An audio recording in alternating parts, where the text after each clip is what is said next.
السلام عليكم ورحمة الله وبركاته. إن الحمد لله نحمده ونصلي على رسوله الكريم. أعوذ بالله من الشيطان الرجيم. بسم الله الرحمن الرحيم.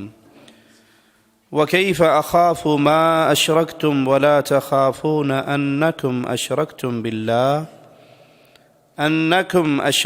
بالله ما لم ينزل به عليكم سلطانا فأي الفريقين أحق بالأمن إن كنتم تعلمون.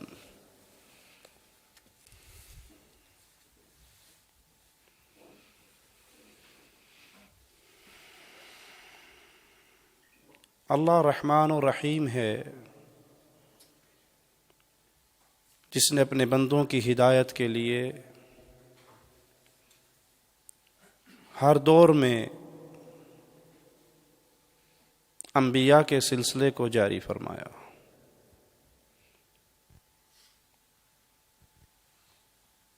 اور اس سلسلے کی آخری کڑی محمد الرسول اللہ صلی اللہ علیہ وسلم.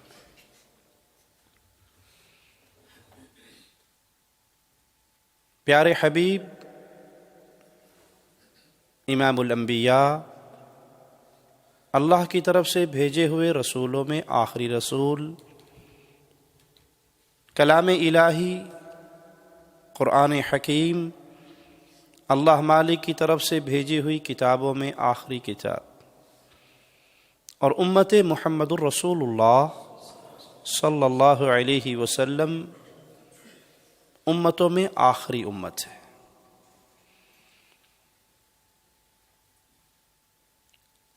اللہ کے پیارے حبیب علیہ الصلاۃ والسلام ہمارے لیے وہ شریعت لے کر آئے، وہ دین لے کر آئے جو قیامت کی دیواروں تک کے لیے ہے. کوئی نیا نبی نہیں آنا تو نئی شریعت بھی نہیں آنی، نئی کتاب بھی نہیں اترنی. اور یہ شریعت محمدیہ صلی اللہ علیہ وسلم وہ عظیم شریعت ہے جس کے ماننے والوں کے لیے اس شریعت کی راتیں اتنی ہی چمکتی ہیں جتنا اس کا دن چمکتا ہے. کوئی ایسی بات نہیں جس کو اسلام نے پیاسا چھوڑ دیا ہو، کہ اسلام کے ماننے والوں کو اپنے کسی مسئلے میں رہنمائی لینے کے لیے کہیں اور جھانکنا پڑے. ان کی رہنمائی کا سارا سامان اللہ نے محمد الرسول اللہ کی شکل میں بھیجا صلی اللہ علیہ وسلم. پیارے حبیب علیہ الصلاۃ والسلام نے انسانیت کو غیر اللہ کی عبادت سے ہٹا کر ایک اللہ کی عبادت کی طرف دعوت دی.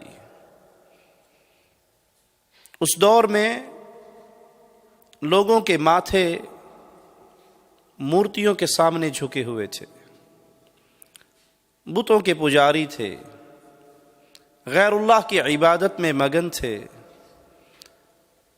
رسول اللہ صلی اللہ علیہ وسلم ان کو پیغام دیتے ہیں، قولوا لا الہ الا اللہ، تم لا الہ الا اللہ پڑھ لو، اس توحید کے عقیدے کو سمجھ لو، کامیاب ہو جاؤ گے، عرب و عجم کا اللہ تمہیں مالک بنا دے گا. یہ قرآن حکیم رسول کریم صلی اللہ علیہ وسلم پہ نازل ہوا.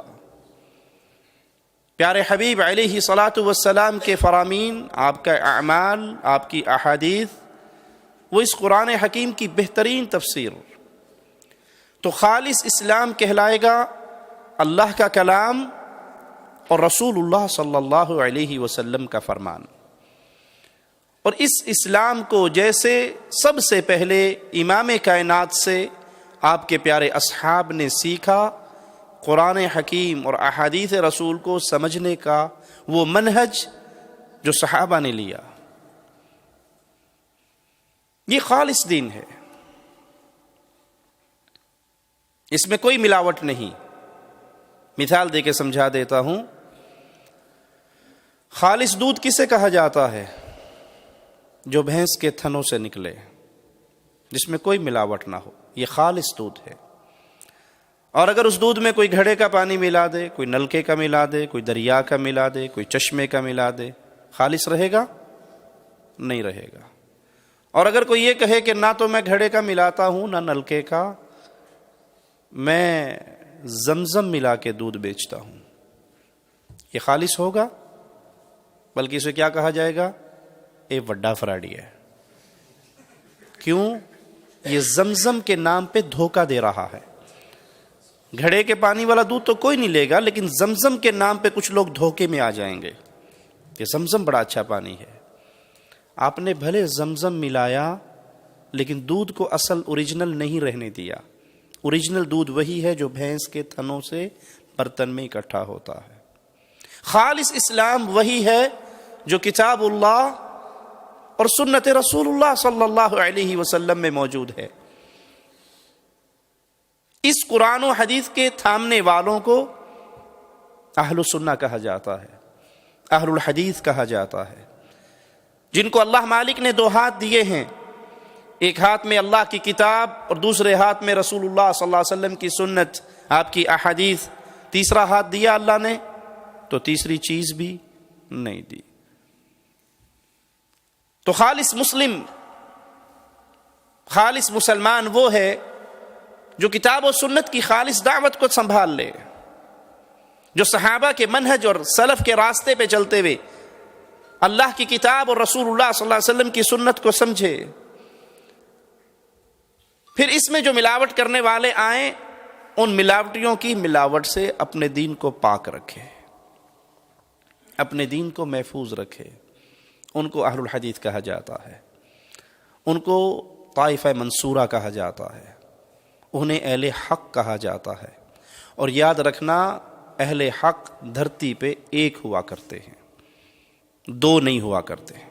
مثال دے کے سمجھاؤں. یہ ایک ڈاٹ ہے اور ایک یہ ڈاٹ ہے، اس کے درمیان اپنے لائن لگانی ہے، صراط مستقیم سیدھی لائن. کتنی لگیں گی جی؟ اور اگر دوسری لگانے کی کوشش کریں گے وہ سیدھی رہے گی؟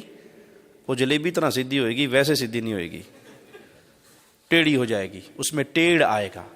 سیدھی 2 ڈاٹ کے درمیان اگر صراط مستقیم سیدھی لائن سیدھا خط لگانا ہے تو وہ کتنے ہوں گے؟ وہ 1 ہوگا. تو پہلا ڈاؤٹ اپنے ذہن سے یہ صاف کیجئے کہ اہل حق دھرتی پہ صرف 1 جماعت کا نام ہے، 2 جماعتیں کبھی اہل حق نہیں ہوئی. یہ شیطان نے ایک جملہ سکھا دیا لوگوں کو اور ان کی زبانوں پہ چل پڑا، وہ بھی ٹھیک ہے، یہ بھی ٹھیک ہے، یہ بھی ٹھیک ہے، ایسے بھی ٹھیک ہے، ایسے بھی ٹھیک ہے اور ویسے بھی ٹھیک ہے، جیسے کر لو ویسے ہی ٹھیک ہے. آپ ایک اسکول میں جائیں، پرائمری اسکول کا ٹیچر، اس سے پوچھئے 2 + 2، وہ کہتا ہے، ایک شاگرد کہتا ہے 4، سو کہتا ہے نو سر نو 6، کہتا ہے ویری گڈ. دوسرے کہتا ہے سر 8، کہتا ہے ویری گڈ.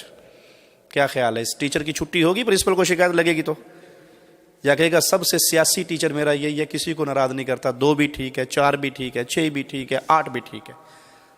تو یہ غلط ہوا یا نہیں؟ غلط ہوا. وہ سکالر کیسے اسلامک سکالر سلفی منہج پہ چلنے کا دعوے دار ہو سکتا ہے جو یہ کہے یہ بھی ٹھیک ہے، یہ بھی ٹھیک ہے؟ حضرت یا یہ اندھا ہے یا یہ بینا ہے، درمیان میں کوئی راستہ نہیں ہے. یا یہ حق پر ہے یا یہ باطل پر ہے، یا مرد ہے یا عورت ہے، ہجڑے کا کوئی تصور نہیں ہے. اگر یہ بھی ٹھیک اور یہ بھی ٹھیک ہوتا تو رسول اللہ صلی اللہ علیہ وسلم نے کیوں کہا قولوا لا الہ الا اللہ تفلحوا تملک العرب والعجم؟ لا الہ الا اللہ کہو فلاح پا جاؤ گے. یہ لات، یہ عزا، یہ منات، یہ ہبل، ان کے پلے میں کچھ نہیں ہے. یہ مورتیاں ہیں، یہ پتھر ہیں، یہ مخلوق ہے، یہ خالق نہیں، یہ کچھ کرنے کے قابل نہیں، یہ نفع نقصان کے مالک نہیں. جب رسول اللہ صلی اللہ علیہ وسلم نے اہل شرک کے سامنے، اہل مکہ کے سامنے یہ دعوت دی، مجھے اللہ کا واسطہ آپ کو دیتا ہوں مجھے جواب دیجئے، تو کیا اس وقت اس دعوت سے یہ نتیجہ نکلتا تھا کہ ابو جہل تو بھی ٹھیک ہے، ابن ابی تو بھی ٹھیک ہے، اور میں محمد رسول اللہ میں بھی ٹھیک ہوں، جڑا جتھے لگا ٹھیک ہے لگے رہو؟ یہ پیغام نکلا. یہی طعنہ آج اہل حق کو، اہل الحدیث کو دیا جاتا ہے، جی ان کی دعوت سے انتشار پیدا ہوتا ہے، ان کی دعوت سے افتراق پیدا ہوتا ہے۔ مجھے پوچھنے دیجئے، جو اہل الحدیث پہ یہ دھبا لگانے کی کوشش کرتے ہیں اور اس کو اپنی طرف سے ایک دھبا سمجھتے ہیں، کیا رسول اللہ صلی اللہ علیہ وسلم کے بارے میں اہل شرک نے یہ نہیں کہا تھا؟ جب سے یہ آیا ہے اور اس نے پیغام دینا شروع کیا، گھر گھر میں لڑائی ہو گئی۔ ماں اٹھ کے کہتی ہے یا تو محمد صلی اللہ علیہ وسلم کو چھوڑ دے یا میں ایڑیوں پہ رگڑ رگڑ کے ریت میں بیٹھ کے مرنے لگی ہوں۔ ماں کافرہ ہے، بیٹا مسلمان، باپ مسلم ہے اور بیٹا کہہ رہا ہے بابا 3 دفعہ تلوار اٹھی تھی، آپ کا چہرہ نظر آیا تھا، میں نے تلوار کو روک لیا تھا یہ سمجھ کے کہ باپ ہے، میری پرورش کی ہے، پالا پوسا ہے۔ کہا بیٹا تو خوش نصیب ہے، میری تلوار کے نیچے تیری گردن 1 دفعہ بھی نہیں آئی، بیٹا نہ سمجھتا، محمد کا دشمن سمجھ کے کاٹ ڈالتا۔ اگر اہل الحدیث کو یہ طعنہ دیتے ہو کہ ان کی گفتگو سے انتشار پیدا ہوتا ہے، تو میں سوال کرتا ہوں، محمد الرسول اللہ صلی اللہ علیہ وسلم نے جب اہل عرب کو، اہل قریشیوں کو، اہل مکہ کو دعوت دی، کیا انتشار نہیں ہوا؟ کیا وہاں پر خاموشی رہی یا وہاں پر لڑائیاں ہوئی؟ وہاں پہ فیملیاں ٹوٹ گئیں، خاندان ٹوٹ گئے، بچھڑ گئے، ملک چھوڑنے پڑے، ماں باپ کو چھوڑنا پڑا، بہن بھائیوں کو چھوڑنا پڑا، بھائی قریب سے گزر رہا ہے، سگے بھائی کو صحابی باندھ رہا ہے، اسے کہتا ہے اللہ کے دشمن کو سختی سے باندھ، اس کی ماں کے پاس بڑا پیسہ ہے، چھڑوانے کے لیے بیت المال میں بہت کچھ دے کے جائے گی۔ وہ تڑپ اٹھا، کہا میرے ماں جائے، ایک ہی چھاتی سے تو نے اور میں نے دودھ پیا ہے، ایک ہی پیٹ سے ہم نے جنم لیا ہے، یہ تو کیا کہہ رہا ہے؟ جو مجھے باندھ رہا ہے اس کو بھائی کہتا ہے، اور مجھ کو جو تیرا سگا بھائی بچپن میں تیرے ساتھ کھیلتا رہا، ایک چارپائی پہ سونے والے، ایک پلیٹ میں کھانا کھانے والے، مجھے دشمن کہتا ہے۔ کہا اس لیے کہ تو محمد رسول اللہ پہ ایمان نہیں لایا، تیرے ساتھ بھائی کا رشتہ ختم ہو کے تو دشمن بن گیا ہے، اور جو میرا بھائی نہیں تھا وہ محمدی رشتے میں جڑ کے بھائی بن گیا ہے۔ یہ طعنہ نہیں ہے، بلکہ یہ دلیل ہے اہل الحدیث کے حق ہونے کی کہ جو طعنہ ہمیں ملا ہے وہ طعنہ محمد رسول اللہ کو بھی دیا گیا تھا صلی اللہ علیہ وسلم۔ تو سب سے پہلی بات، حق ایک ہے، 2 حق نہیں۔ حق ایک ہے، 2 حق نہیں۔ اور وہ حق کون ہے؟ جو اللہ کی وحدانیت پہ ایمان لے کے آئے، جو اپنے ماتھے کو اللہ کے لیے جھکائے، جو عبادت اللہ کی کرے، جو اللہ کی ذات و صفات و عبادت میں کسی اور کو شریک نہ ٹھہرائے، یہ حق ہے۔ اس کے علاوہ جو کچھ ہے وہ ضلال ہے، وہ گمراہی ہے، وہ اندھیرا ہے۔ میں آپ کو مثالیں دے کے سمجھاتا ہوں۔ اہل الحدیث کہتے ہیں قل هو اللہ احد اللہ الصمد لم یلد ولم یولد، اللہ یکتا ہے، ذات و صفات و عبادت میں تنہا ہے، اللہ کا کوئی شریک نہیں ہے، کوئی پارٹنر نہیں ہے۔ ایک گروہ اٹھ کر کہتا ہے کہ نہیں ٹھیک ہے، ہم یہ آیت پڑھیں گے لیکن اس کا ترجمہ نہیں پڑھیں گے، اس کی تفسیر نہیں سکھائیں گے۔ کیوں؟ اتھوں وابیاں دا معنی نکلتا ہے۔ آیت ٹھیک ہے، آیت کو مانتے ہیں، لیکن اگر یہ کہا جائے کہ اللہ ایک ہے تو نہیں۔ ہمارے ایک مولوی صاحب کہتے ہیں کہ وہ نبی صلی اللہ علیہ وسلم اوپر سے اللہ تھے، اوپر سے بشر تھے، اندر سے وہ نور من نور اللہ تھے۔ تذکرہ غوثیہ، غوث علی شاہ قلندر قادری کی ایک کتاب ہے، اس میں وہ کہتے ہیں کہ نبی صلی اللہ علیہ وسلم نے، اور یہ من گھڑت جھوٹا قصہ ہے، نبی صلی اللہ علیہ وسلم نے پوچھا جبرائیل سے وحی کہاں سے لاتے ہو؟ کہا جی وہ سدرۃ المنتہا کے پاس رک جاتا ہوں، آواز آتی ہے لے کے آ جاتا ہوں۔ کہا کبھی دیکھا ہے آواز دینے والا کون ہے؟ کہا نہیں۔ کہا اس دفعہ جب جاؤ تو ذرا دیکھنا۔ تو جبرائیل نے پرواز شروع کی، عرش پہ پہنچے، پردہ ہٹایا، سامنے محمد بیٹھے ہوئے تھے صلی اللہ علیہ وسلم۔ انا للہ و انا الیہ راجعون۔ جبرائیل نے وہیں کھڑے کھڑے مدینے چاتی مار کے دیکھا تو وہاں بھی محمد بیٹھے ہوئے تھے۔ تو ہاتھ باندھ کے کھڑا ہو گیا، مینوں نہیں پتا تو او ہیں یا او تو ہیں۔ چپ چپ چپ چپ چپ چپ۔ جیڑا احد وچوں نکل کے احمد بنیا، احد اور احمد وچ کوئی فرق نہیں ہوندا، ایک ہی ہے۔ قرآن درس دیتا ہے قل هو اللہ احد، مسجد سے آواز آتی ہے الصلاۃ والسلام علیک یا نورا من نور اللہ، اے محمد صلی اللہ علیہ وسلم آپ اللہ کے نور کے میں سے بنے ہوئے پارٹنر ہیں، نور کا حصہ ہیں، نور کا ٹکڑا ہیں۔ اب مجھے بتائیے کیا دونوں حق ہو سکتے ہیں؟ حق وہ ہے جو اللہ کو تنہا مانتا ہے، جو محمد کریم صلی اللہ علیہ وسلم کو اللہ کی ذات کا شریک مانے، یا اپنے کسی پیر و فقیر و حضرت و شیخ کو اللہ کی ذات کا شریک مانتے ہوئے کہے جی چاچڑ وانگ مدینہ ڈسے کوٹ مٹھن بیت اللہ، ظاہر دے وچ پیر فریدن باطن دے وچ اللہ، آپ کو نہیں سمجھ آئے گی۔ بظاہر ہمارے بابا جی ہوں گے، لیکن وہ بابا جی جو ہے نا، وہ بابا جی نہیں رہے، وہ اللہ کی صورت میں دنیا پہ آئے ہیں۔ ایک قوالی گاتے ہوئے کہتا ہے لوکی عرشاں اتے لبدے نے رب بوری والے دے اولے آ بیٹھا۔ تم رب کو تلاش کر رہے ہو عرش پہ، اور رب تو عرش پہ ہے نہیں، وہ تو لاہور میں پیر نوری بوری والے کی شکل میں آ کے بیٹھا ہوا ہے۔ انا للہ و انا الیہ راجعون۔ اب اس کو میں کیسے کہہ دوں کہ یہ بھی ٹھیک ہے اور یہ بھی ٹھیک ہے؟ بھائی یہ کفر کا امام ہے جو یہ کہتا ہے کہ محمد اللہ کی شکل میں دنیا پہ آئے ہیں، یا پیر بابا نوری بوری والا اللہ کی شکل میں دنیا میں آیا ہے، یا بابا فرید اوپر سے بابا ہے، اندر سے وہ اللہ کے مقام پہ فائز ہو چکا ہے۔ میں کیسے اس کو اپنا بھائی سمجھوں؟ میں کیسے اس کو اپنا رہبر سمجھوں؟ میں کیسے اس کو اپنا قائد سمجھوں؟ میں کیسے اس کو مسلم کا اتھارٹی، مسلم کا حق دوں جو اللہ کی وحدانیت کو نہیں مانتا؟ میرا جملہ ہو سکتا ہے کڑوا ہے، مجھے معاف کر دینا، وہ جرم کر رہا ہے جو جرم ابو جہل نے نہیں کیا۔ آج یہ جرم عام ہو چکا ہے۔ اللہ کے بارے میں سوال کیجئے، مالک کی ذات کے بارے میں، صفات کے بارے میں، جواب ملے گا جی وہ جدھر دیکھو تو ہی تو، ادھر بھی تو، ادھر بھی تو، مسجد میں تو، مندر میں تو، عرشاں اتے تو تے میرے اندر کون ہے، میرے اندر تو تے عرشاں تے کون ہے؟ تو آپ سمجھ ہی نہیں سکتے، معرفت کی بات ہے بس۔ کنتو کنزن مخفیاً، میں چھپا ہوا خزانہ تھا، میں نے اپنا روپ دھارنا چاہا تو تعالی اللہ عما یقولون، آج دنیا پہ جو کچھ ہے وہ میری ہی صورتیں ہیں۔ اللہ کی قسم، اس کفر کے بارے میں آئیے فضیلت الشیخ صالح الفوزان حافظہ اللہ کا جملہ سناؤں۔ کہا یہود و نصارہ کا کفر وحدت الوجود کے عقیدہ رکھنے والوں کے کفر سے کم ہے۔ انہوں نے صرف عیسیٰ کو اللہ کا بیٹا کہا یا عزیر کو اللہ کا بیٹا کہا، اور یہاں تو کیفیت یہ ہے، ایک صاحب اپنی کتاب کے اندر لکھتے ہیں کہ ایک ہاتھی والا ہاتھی پہ بیٹھ کے ہاتھی دوڑاتا آ رہا تھا، صوفی صاحب تھا، اور ہاتھی جو تھا وہ پاگل ہو چکا تھا، اور وہ ہاتھی باندھ کہہ رہا تھا اگے نہ آیا جے، اگے نہ آیا جے، بریکاں کوئی نہیں دیا، اگے نہ آیا جے۔ ایک صوفی صاحب، وجودی صوفی سامنے آ کر کھڑا ہوا، کہا کس کو کس سے ڈراتے ہو، میں بھی وہی ہوں، وہ بھی وہی ہے، میں بھی اللہ ہوں، ہاتھی بھی اللہ ہے۔ کہ خدا کو خدا سے، لفظ ہے اس کی کتاب کے، خدا کو خدا سے کیا ڈر ہے؟ یہ وڈے خدا دے نیڑے ہوئے نا سونڈ پھڑ کے ماریا تے خدا مک گیا۔ جب اس کے سامنے ہوا نا آمنے سامنے، تو ہاتھی نے لپیٹا سونڈ میں، زمین پہ پٹخا، ایک کم ہو گیا۔ وہ کہتا وہ بھی وہی ہے، میں بھی وہی ہوں۔ اب یہ کفر کا عقیدہ ہے۔ اہل الحدیث کا عقیدہ اس کے مد مقابل قرآن حکیم کے مطابق ہے کہ قل هو اللہ احد، اللہ اپنی ذات میں اکیلا ہے۔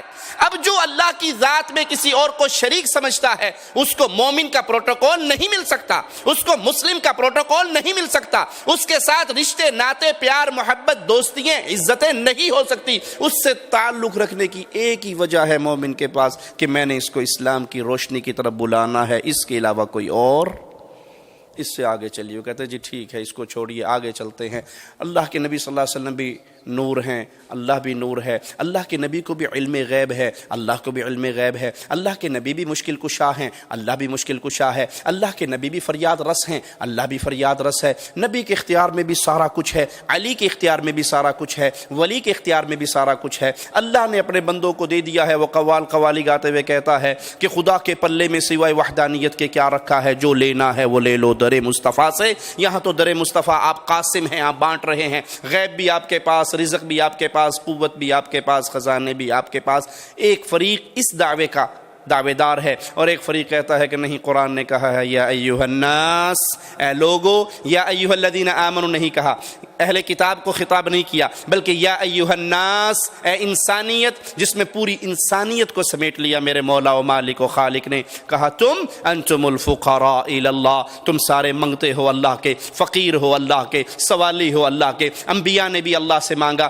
اولیاء نے بھی اللہ سے مانگا، بزرگوں نے بھی اللہ سے مانگا، حضرتوں نے بھی اللہ سے مانگا، مشائخ نے بھی اللہ سے مانگا، فقیروں اور مرشدوں نے بھی اللہ سے مانگا۔ تم سارے کے سارے اللہ کے در کے منگتے ہو۔ نبی صلی اللہ علیہ وسلم کو احد میں مدد کی ضرورت پڑی تو اللہ کو پکارا، بدر میں ضرورت پڑی تو اللہ کو پکارا، تکلیفیں پریشانی غم آئے تو اللہ کو پکارا، سیدہ عائشہ رضی اللہ تعالی عنہا پہ تہمت لگی تو اللہ کو پکارا۔ وہ کون سی گھڑی تھی جب صحابہ نے آ کے پیارے حبیب علیہ الصلوۃ والسلام کو پکارا؟ بلکہ آپ کا تو منظر ہی بڑا عجیب تھا۔ جنگ کا موقع ہے، صحابی پیٹ سے کپڑا اٹھا کر کہتے ہیں اللہ کے نبی اتنی بھوک لگی ہے، یہ پتھر نہیں ٹوٹ رہا اور میں نے بھوک کی وجہ سے پیٹ پہ پتھر باندھا ہوا ہے۔ پیارے حبیب تیری عزتوں پہ قربان جائیں ہم۔ پیارے حبیب نے اپنے بطن مبارک سے کپڑا اٹھا کر کہا میرے صحابی تو نے ایک باندھے ہیں، تیرے رسول نے 2 باندھے ہیں۔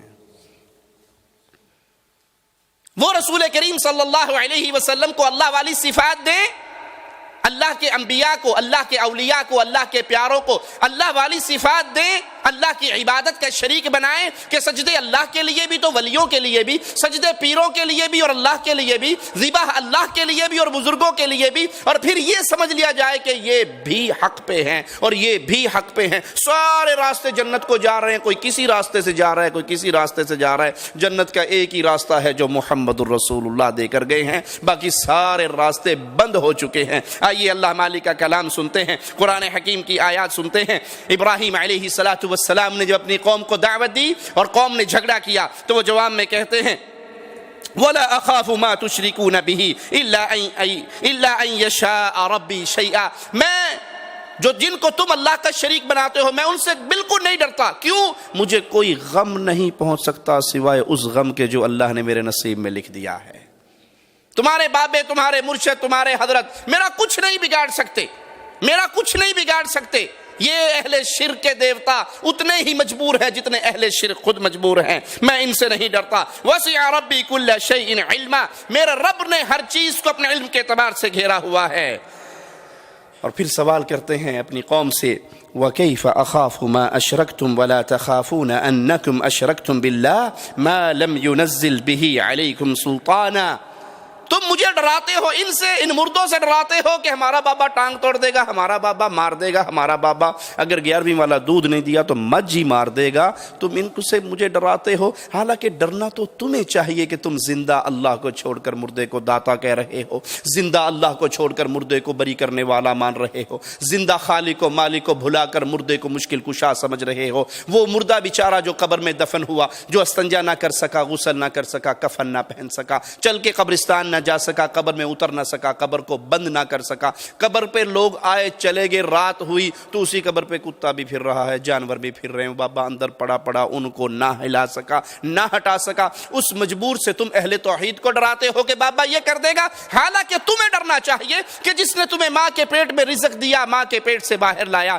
ماں کی چھاتیوں پہ تمہارا رزق چلایا، تمہیں عزت، جوانی، دولت سے نوازا، وہ اللہ تم اس کا شریک بناتے ہو، کہیں تمہارے اوپر وہ اللہ عذاب علیم نازل نہ کر دے اور وہ جرم کرتے ہو جس جرم کی اللہ نے کوئی دلیل نہیں اتاری۔ آئیے جملہ سنیے جو حقانیت مسلک اہل حدیث کو کھول کھول کے اللہ کی کتاب سے بیان کر رہا ہے۔ فَأَيُّ الْفَرِيقَيْنِ أَحَقُّ بِالْأَمْنِ، اب فریق 2 بن گئے، اب گروہ 2 بن گئے دھرتی پہ، یا اہل شرک ہے یا اہل توحید ہے، یا اہل سنت ہے یا اہل بدعت ہے۔ پارٹیاں 2 ہیں، گروہ 2 ہیں، جماعتیں 2 ہیں، اور ابراہیم اپنی قوم سے پوچھ رہے ہیں علیہ الصلوۃ والسلام، میرے رسول کے جد امجد سوال کر رہے ہیں، مجھے بتاؤ ایک شخص، ایک گروہ، ایک پارٹی، ایک جماعت وہ ہے جو اللہ کے ساتھ شرک کرتی ہے، ایک جماعت وہ ہے جو سنت مصطفیٰ کو چھوڑ کر بدعات کی رسیاں بن چکی ہے، ایک جماعت وہ ہے جو توحید کے عقیدے سے منہ موڑ کے شرک کی ہلاکتوں میں دوڑ رہی ہے، اور ایک جماعت وہ ہے بھلے وہ تھوڑی سی ہی کیوں نہ ہو، بھلے وہ قلیل ہی کیوں نہ ہو، بھلے وہ کمزور ہی کیوں نہ ہو، وہ اللہ کی وحدانیت کو اپنے سینے سے لگا کے بیٹھے ہیں۔ وہ کہتے ہیں مرنا منظور ہے، اپنی گردن کو غیر اللہ کے سامنے جھکانا منظور نہیں ہے، مرنا منظور ہے، اپنی گردن کو غیر اللہ کی عبادت کے لیے سر نگو کرنا منظور نہیں ہے۔ اب سوال ہے ای الفریقین، ان 2 فریقوں میں سے امن کا حقدار کون ہے؟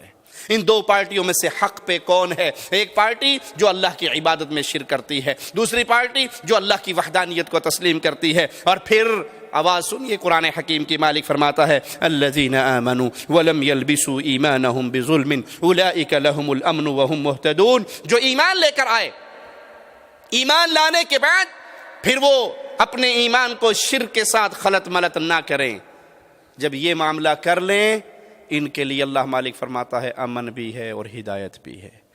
پیارے بھائیوں، جب دنیا کے اندر نظریات دو ہوں، عقائد دو ہوں، جماعتیں دو ہوں، تو ان جماعتوں کو چیک کرنے کے لیے چھلنی لگائیے، اور سب سے بنیادی چیز جس پہ تمام جماعتیں باطل فیل ہو جائیں گی وہ لا الہ الا اللہ کی دعوت ہے۔ جو توحید کے عقیدے سے چمٹ جاتا ہے، جو عقیدہ وحدانیت کو اپناتا ہے، جو اس پہ جیتا اور مرتا ہے، جو اس کی بنیاد پہ دوستیاں کرتا ہے، جو اس کی بنیاد پہ دشمنیاں کرتا ہے، جس کی رشتہ داری کا سبب لا الہ الا اللہ ہے، جس کے پیار کا سبب لا الہ الا اللہ ہے، جس کی محبتوں کا سبب لا الہ الا اللہ ہے، اس کے لیے مبارک ہو۔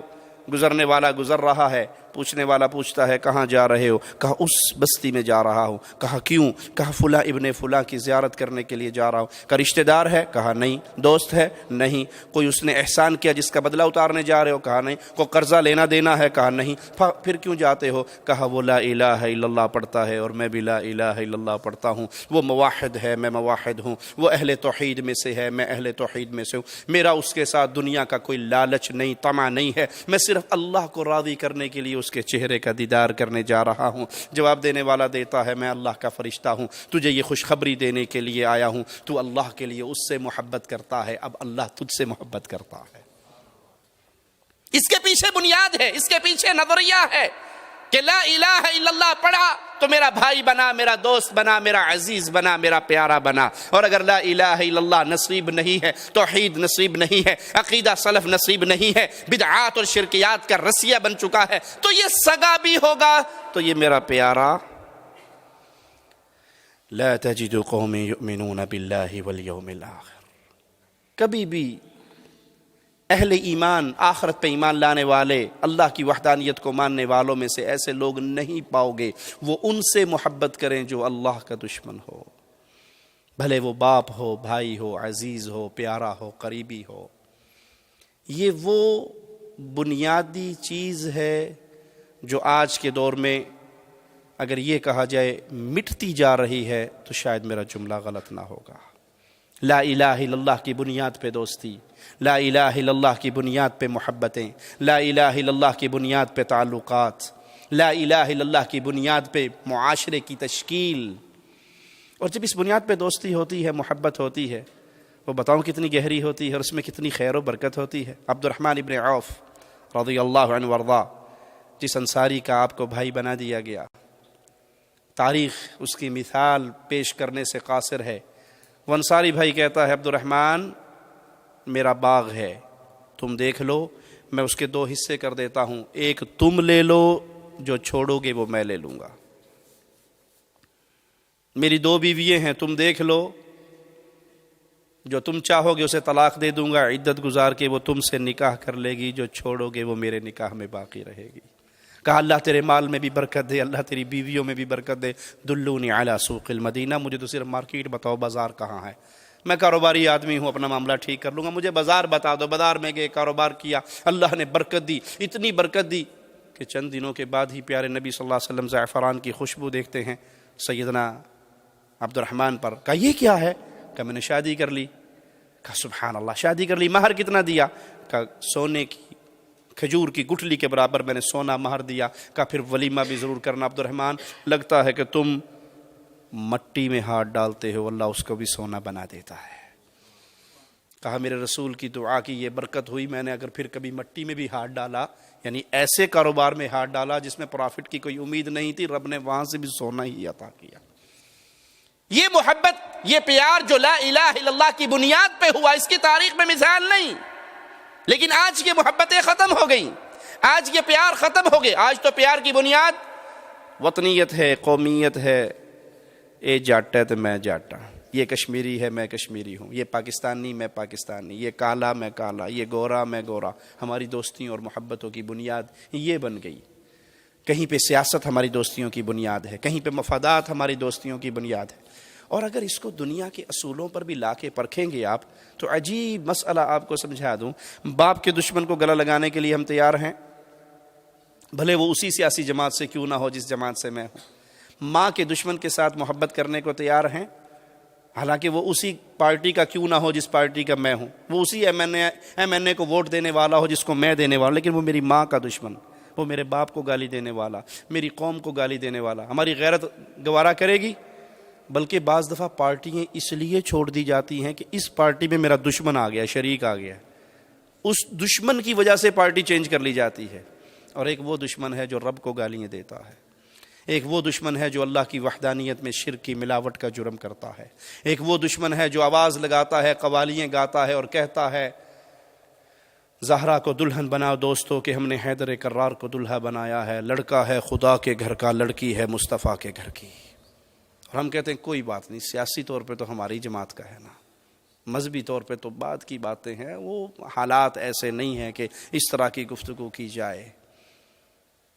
ان کو اپنے سینے سے لگایا جاتا ہے جن کی کتابوں میں للہ ثم للتاریخ موسوی کی کتاب ہے، اس کے اندر یہ لفظ موجود ہیں۔ اگر یہ مسئلہ، یہ حقانیت کی باتیں آپ کو سمجھانا، منہج سلف پہ چلانا مقصود نہ ہوتا، میں اس کفر کے جملے کو اپنی زبان پہ نہ لاتا۔ موسوی سید احمد غروی کے قول کو نقل کرتا ہے کہ نعوذ باللہ ثم نعوذ باللہ، نبی صلی اللہ علیہ وسلم کے جنت میں جانے کے باوجود آپ کی شرمگاہ کو عائشہ اور حفصہ سے نکاح کرنے کی وجہ سے جہنم کا عذاب ہوگا۔ اور پھر میں کہوں کہ کوئی بات نہیں، کوئی بات نہیں، یہ بھی ہمارے ہیں اور یہ بھی ہمارے ہیں اور ہم بھی ہمارے ہیں۔ عبداللہ ابن عمر رضی اللہ عنہ کے پاس ایک شخص آتا ہے، کہتا ہے فلاں علاقے سے آیا ہوں، فلاں آدمی نے آپ کو سلام کہا ہے۔ کہا اس نے مجھے سلام کہا ہے؟ کہا ہاں، میں نے سنا ہے وہ تقدیر کا منکر ہے۔ کس کا منکر ہے؟ تقدیر میں کلام کرتا ہے، تقدیر کا انکاری ہے۔ کہا بات ٹھیک ہے۔ کہا جب واپس جانا تو اسے عبداللہ ابن عمر کا سلام نہ کہنا، اسے عبداللہ ابن عمر کا سلام نہ کہنا، بلکہ یہ کہنا کہ ابن عمر تم سے بری ہے، تیرا میرا کوئی رشتہ نہیں ہے۔ اور مومن مومن سے بری نہیں ہوا کرتا، کسی کے عمل سے برات تو ہو سکتی ہے لیکن کلی برات نہیں ہو سکتی۔ ابن عمر اس سے برات کر رہے ہیں جو تقدیر کا منکر ہے، جو تقدیر کا انکار کرے اس سے ہمارے صحابہ نے، پیارے نبی کے اصحاب نے برات کر کے امت کو درس دیا محبت اور پیار اور دوستی کی وجوہات کا، بنیادوں کا۔ اور جو پوری اللہ کی وحدانیت کے عقیدے کا انکار کرے، جو قبروں کے اوپر عرس لگانے کا ذمہ دار بنے، ہم اس کو اپنا قائد اور رہبر بنا لیں، ہم اس کے ہاتھوں میں ہاتھ ڈال کے اس کے جلوسوں میں شریک ہو جائیں اور پھر یہ سمجھے ہم اہل الحدیث ہیں۔ پیارے بھائی، اہل الحدیث کسی خاندان کا نام نہیں ہے کہ جٹ اس میں آ گیا، جٹ ماں باپ کا بیٹا جٹ ہی رہے گا۔ جو منہج سلف پہ باقی رہے گا وہ اہل الحدیث ہے، اور جو منہج سلف کو چھوڑ دیتا ہے، جو صحابہ کے فہم کو چھوڑ دیتا ہے، جو اہل شرک کو اپنی چھاتیوں سے لگاتا ہے، جو اہل کفر سے دوستیوں کے ہاتھ بڑھاتا ہے اور عقیدے کو بھلا کر، ایمان کو بھلا کر، توحید کو بھلا کر، رسول اللہ کی غیرت کو بھلا کر، صحابہ کی عصمت اور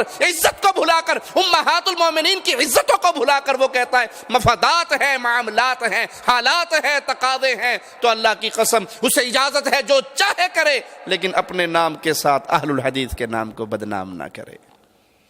یہاں حق ایک ہے اور وہ ہے جس پر مہر مل جائے محمد الرسول اللہ صلی اللہ علیہ وسلم کی، اور جو عمل، جو کردار، جو بات پیارے حبیب علیہ السلام کے عمل سے خالی ہوگی تو پھر وہ فریق اہل توحید کا فریق نہیں ہوگا، وہ اہل توحید کی جماعت نہیں ہوگی، وہ اہل توحید کے افراد نہیں ہوں گے جو منہج اصحاب رسول اللہ صلی اللہ علیہ وسلم سے اپنے دامن کو ہٹا لیں۔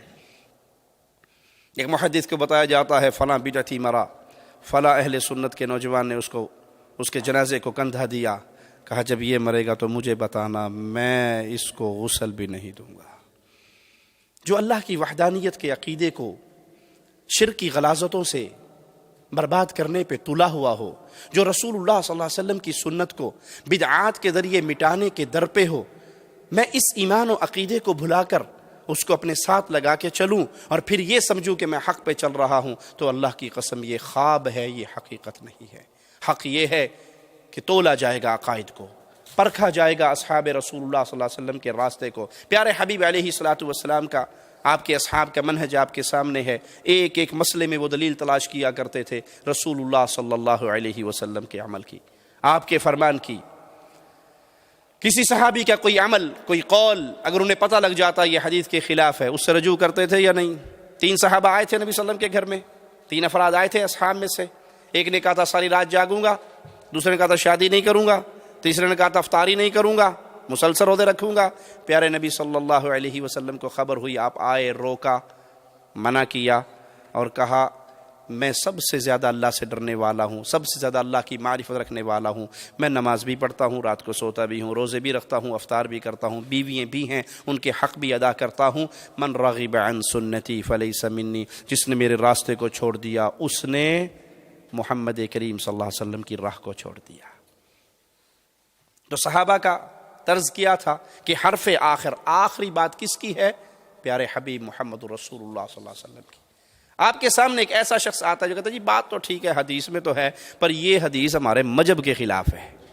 بات ٹھیک ہے، اصول بنائے جاتے ہیں کہ قرآن کی آیت آئے نبی صلی اللہ علیہ وسلم کی حدیث سے ٹکرائے، قرآن کی آیت آئے ہمارے امام کے قول سے ٹکرائے، نبی کریم کی حدیث آئے ہمارے امام کے قول سے ٹکرائے، صحابی کے اثر آئے ہمارے امام کے قول سے ٹکرائے، تو ہم قرآن، حدیث اور صحابی کے اثر کو چھوڑ دیں گے، امام کے قول کو نہیں چھوڑیں گے۔ یہ باطل ہے، یہ گمراہ ہے، یہ محمد کریم کی شریعت سے منہ موڑ چکا ہے، جو اپنے پیروں کے بارے میں کہتا ہے کہ حق وہی ہے جو رشید احمد کی زبان سے نکلتا ہے، اور اس دور میں نجات ملے گی تو رشید احمد کے راستے پہ چلتے ہوئے ملے گی۔ اللہ کی قسم یہ اہل ایمان کا گروہ نہیں ہے، یہ اہل توحید کی راہوں کے راہی نہیں ہے، یہ صحابہ کے وارث نہیں ہیں۔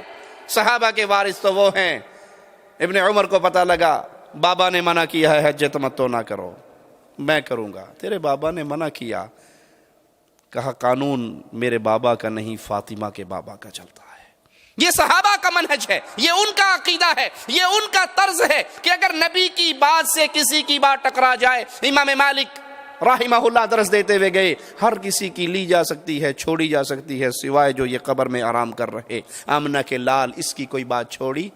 اب اس فہم کے خلاف کوئی لے کر آئے، اس کا وہ فہم باطل ہے، اس کا وہ گروہ باطل ہے، اس کی وہ جماعت باطل ہے، اس کا وہ عقیدہ باطل ہے، اس کے ساتھ پیار و محبت کی فضا اسی وقت قائم ہوگی جب وہ لوٹ کے آئے گا اس دین پر جو دین ہمیں محمد الرسول اللہ نے دیا صلی اللہ علیہ وسلم۔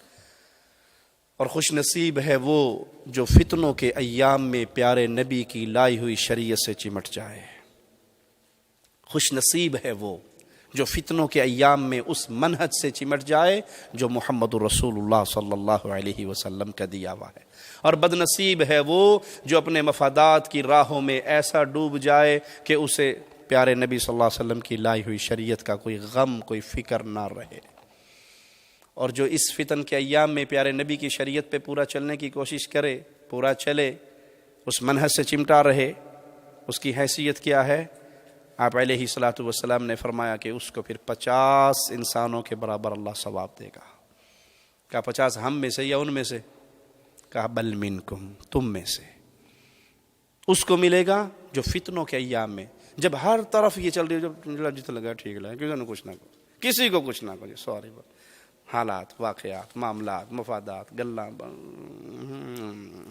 اس نے اپنی قبر میں جانا، میں نے اپنی قبر میں جانا ہے۔ بھائی اس نے تو اپنی قبر میں جانا ہے، اگر میں نے اس کو شرک کرتے ہوئے نہ روکا میری اپنی قبر خراب ہو جائے گی۔ پیارے حبیب علیہ الصلوۃ والسلام نے فرمایا میری امت کی مثال 2 منزلہ کشتی والوں کی طرح ہے، نیچے والے اوپر آتے ہیں پانی لینے کے لیے، اوپر آتے ہیں پانی لینے کے لیے، اوپر والوں کو تکلیف ہوتی ہے، نیچے والوں میں سے فقی اٹھتا ہے، کہتا ہے ان کو ویسے ہم تنگ کر رہے ہیں، تھلے ہی موری کرنے ہیں۔ وہ چھینی لے کے بیٹھ گیا توڑی مارنے کے لیے، ٹھک ٹھک ٹھک شروع ہو گئی، اوپر والا نیچے آئے، اے پہ کیا کرنے ہو؟ او جی تواڈے کول آنے تنگ ہونے نا، اسی اپنی کشتی موری کرنے، تواڈی کشتی سے نہیں کیتی نا، اپنی چ کرنے نا۔ انہوں نے کہا چلو ٹھیک ہے، تسی اپنے دین تے چلتے رہو، جو جہاں لگا ہے ٹھیک لگا ہے، 2 × 2 4 بھی ٹھیک ہے، 8 بھی ٹھیک ہے۔ جب ماشاءاللہ وہاں سے پانی آئے گا تو صرف نیچے والے مریں گے نا، اوپر تک تو پانی نہیں پہنچے گا، دونوں کا بیڑا غرق ہوگا یا نہیں ہوگا؟ قربان جاؤں پیارے حبیب محمد رسول اللہ صلی اللہ علیہ وسلم کی مبارک زبان پر کس طرح مسئلے سمجھا دیے پیارے حبیب علیہ الصلوۃ والسلام نے۔ اے میرے بھائی، اگر آپ نے اپنے بھائی کو شرک کرتے ہوئے چھوڑ دیا، بدعت کرتے ہوئے چھوڑ دیا، گناہ کرتے ہوئے چھوڑ دیا، دین اسلام پر چھریاں چلاتے ہوئے چھوڑ دیا، یہ کہہ کے کہ میں ٹھیکیدار نہیں ہوں، تو جب ہلاکت کا کوڑا برسے گا تو نہ روکنے والا بھی نہیں بچے گا۔ یہ کلمہ پڑھنے کے بعد ہر مومن جب تک اسلام کا ٹھیکیدار اپنے آپ کو نہیں سمجھتا اس کے دل میں ایمان پورا نہیں ہوتا۔ مثال دے کے سمجھاؤں، آپ کا گھر ہے، اس کی باؤنڈری وال ہے، پڑوسی آتا ہے روز اس میں سے ایک بلاک اتار کے اپنے گھر لے جاتا ہے. ٹھیک ہے, آپ دیکھتے ہیں آج 1 کم ہو گیا, کل 2 کم ہو گئے, 3 کم ہو گئے, چلو ٹھیک ہے, وہ اپنے دین پہ لگا, میں اپنے دین پہ, جو جہاں لگا ہے ٹھیک لگا. کرو گے یا اگلے دن بازو پکڑو گے, کیمرہ لگا کے ریکارڈنگ کرو گے, پولیس کو دکھاؤ گے؟ کیوں؟ وہ آپ کی پراپرٹی ہے, وہ آپ کا مال ہے, آپ کو اس پہ غم اور دکھ ہوگا, میرا مال خراب کیا, میری پراپرٹی خراب کی جا رہی ہے. اور جب دین محمد صلی اللہ علیہ وسلم پہ حرف آئے اور میں جواب میں کہوں جی اس نے اپنی قبر میں جانا, میں نے اپنی قبر میں جانا, میں کوئی ٹھیکیدار ہوں. اس کا مطلب جتنا آپ کو اپنے مکان سے پیار ہے, رب کے اس کلام سے اتنا پیار, جتنا آپ کو اپنی پراپرٹی سے پیار ہے, آپ اس کو پھر اپنا سمجھتے نہیں ہیں.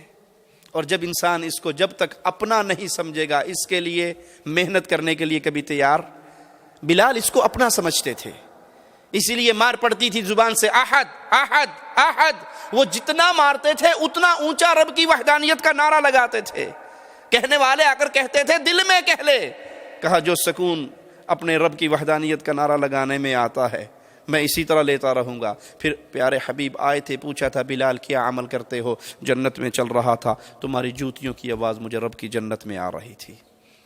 ایک بات کہہ کے بات ختم کرتا ہوں پیارے بھائی, اس دین سے جب تک ہماری محبت نہیں ہوگی, آپ کو الیکشن کی مثال دیتا ہوں کیونکہ جمہوریت چل رہی ہے نا, زیادہ آسانی سے دل میں بات اترتی ہے.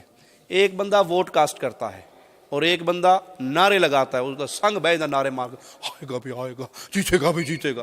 گلا ختم ہو گیا اس کا, ساری رات جیتے گا بھی جیتے گا. وہ پاویں نہ جیتے, اس کو اینٹی بایوٹک کھانی پڑ گئی. ٹھیک ہے, اب ایک بندہ ووٹ دے کے گھر جا کے سو گیا اور ایک ساری رات جیتے گا بھی جیتے گا, آئے گا بھی آئے گا, چھائے گا بھی چھائے گا, کھائے گا بھی کھائے گا کرتا رہا, اور اس کا کینڈیڈیٹ جیت گیا, وہ MNA بن گیا, وہ وزیر اعظم بن گیا. اب جب ناظم بنانے کا ٹائم آئے گا, کونسلر بنانے کا ٹائم آئے گا, ٹھیک ہے, تو وہ وزیر اعظم صاحب, وہ وزیر صاحب, وہ MNA صاحب کس کو دیں گے؟ جو ووٹ لگا کے گھر میں جا کے سو گیا تھا اس کو, یا جو ساری رات پاگلوں کی طرح نعرے مارتا رہا تھا؟ بولیے کس کو ملے گا؟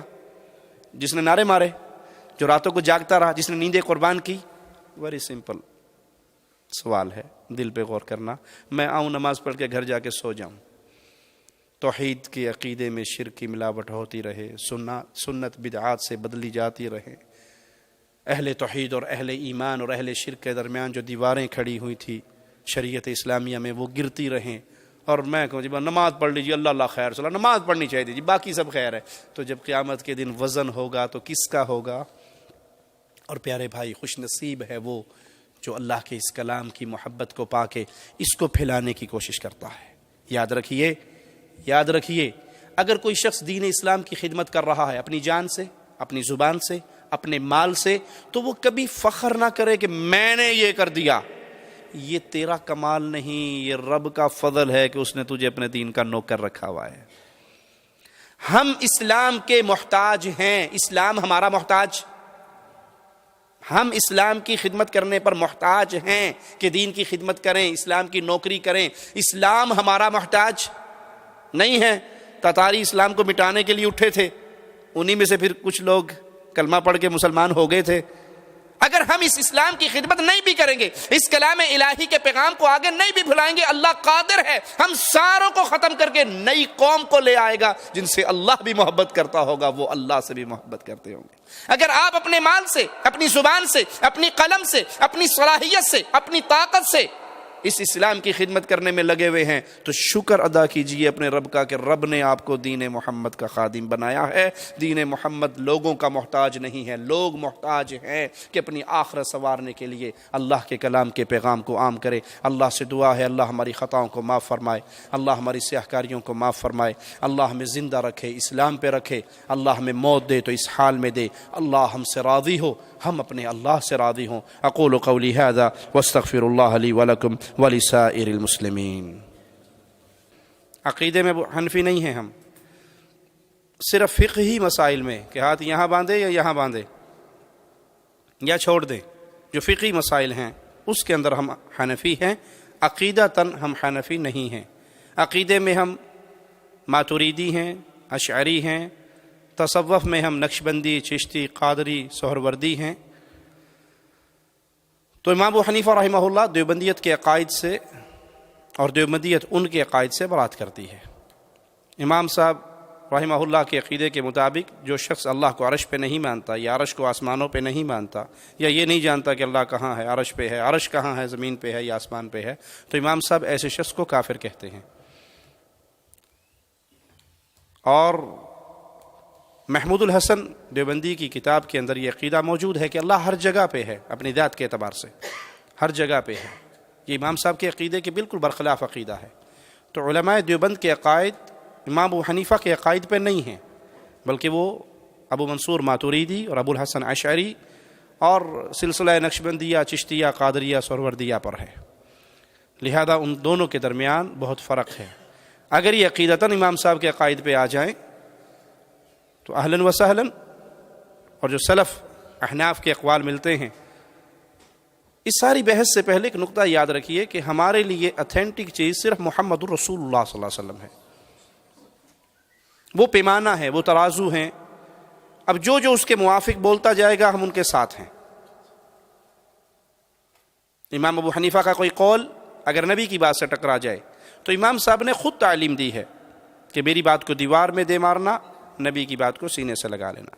اپنے شاگردوں سے کہتے ہیں، ابو یوسف سے اور امام محمد سے، میری ہر بات کو نہ لکھا کرو، لکھنے سے پہلے یہ دیکھا کرو میں نے کس بیس پہ یہ فتویٰ دیا ہے، میرا قول کس بنیاد پہ ہے، کیونکہ مجھے کل اس کے برخلاف کوئی چیز مل جائے تو میں اپنے فتوے سے رجوع کر لیتا ہوں۔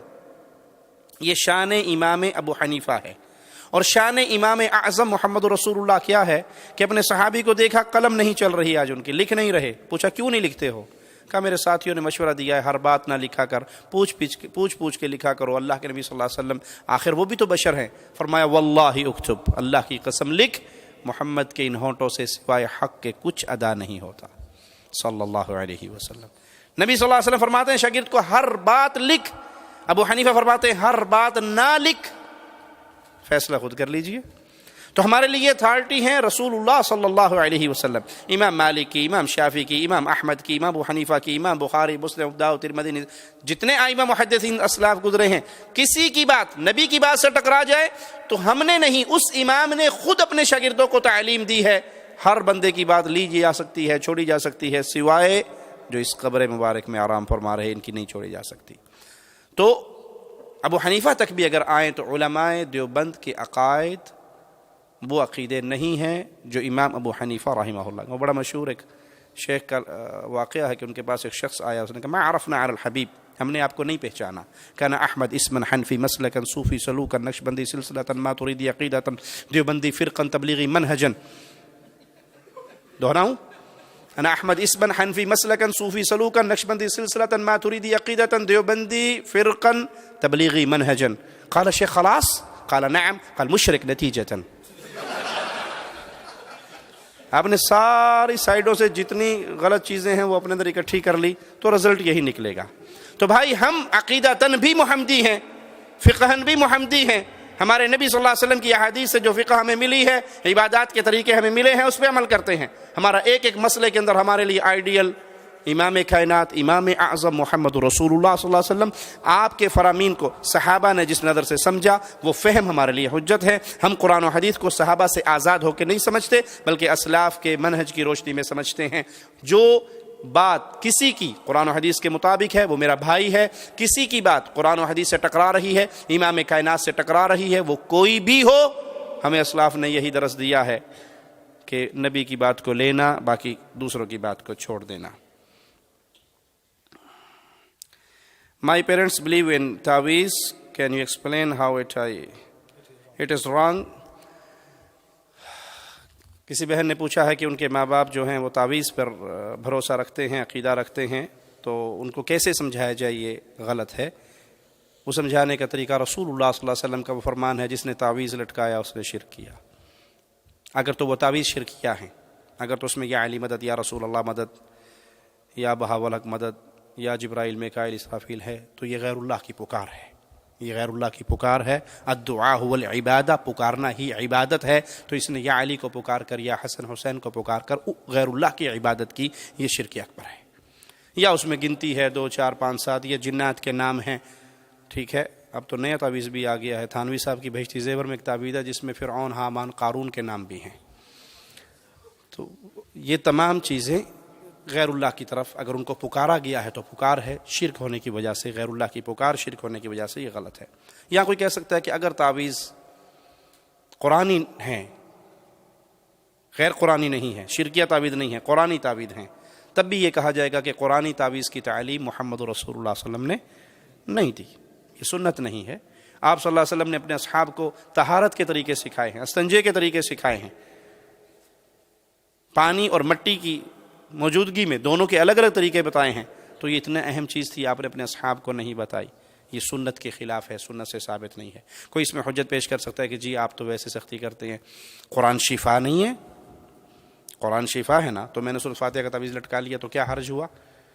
اس میں دو باتیں ہیں.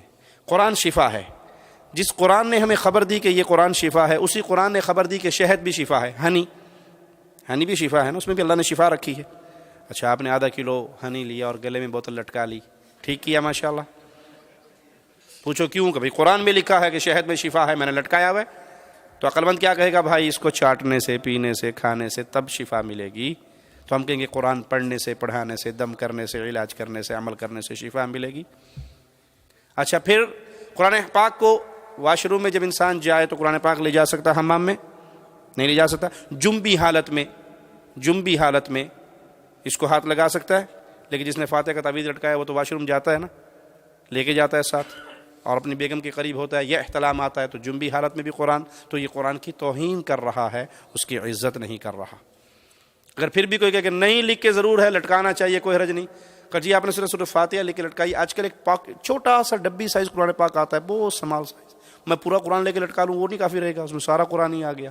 تو یہ بنائی ہوئی چیزیں ہیں، جو رسول اللہ صلی اللہ علیہ وسلم کی سنت ہے اسی پہ عمل کرنا چاہیے.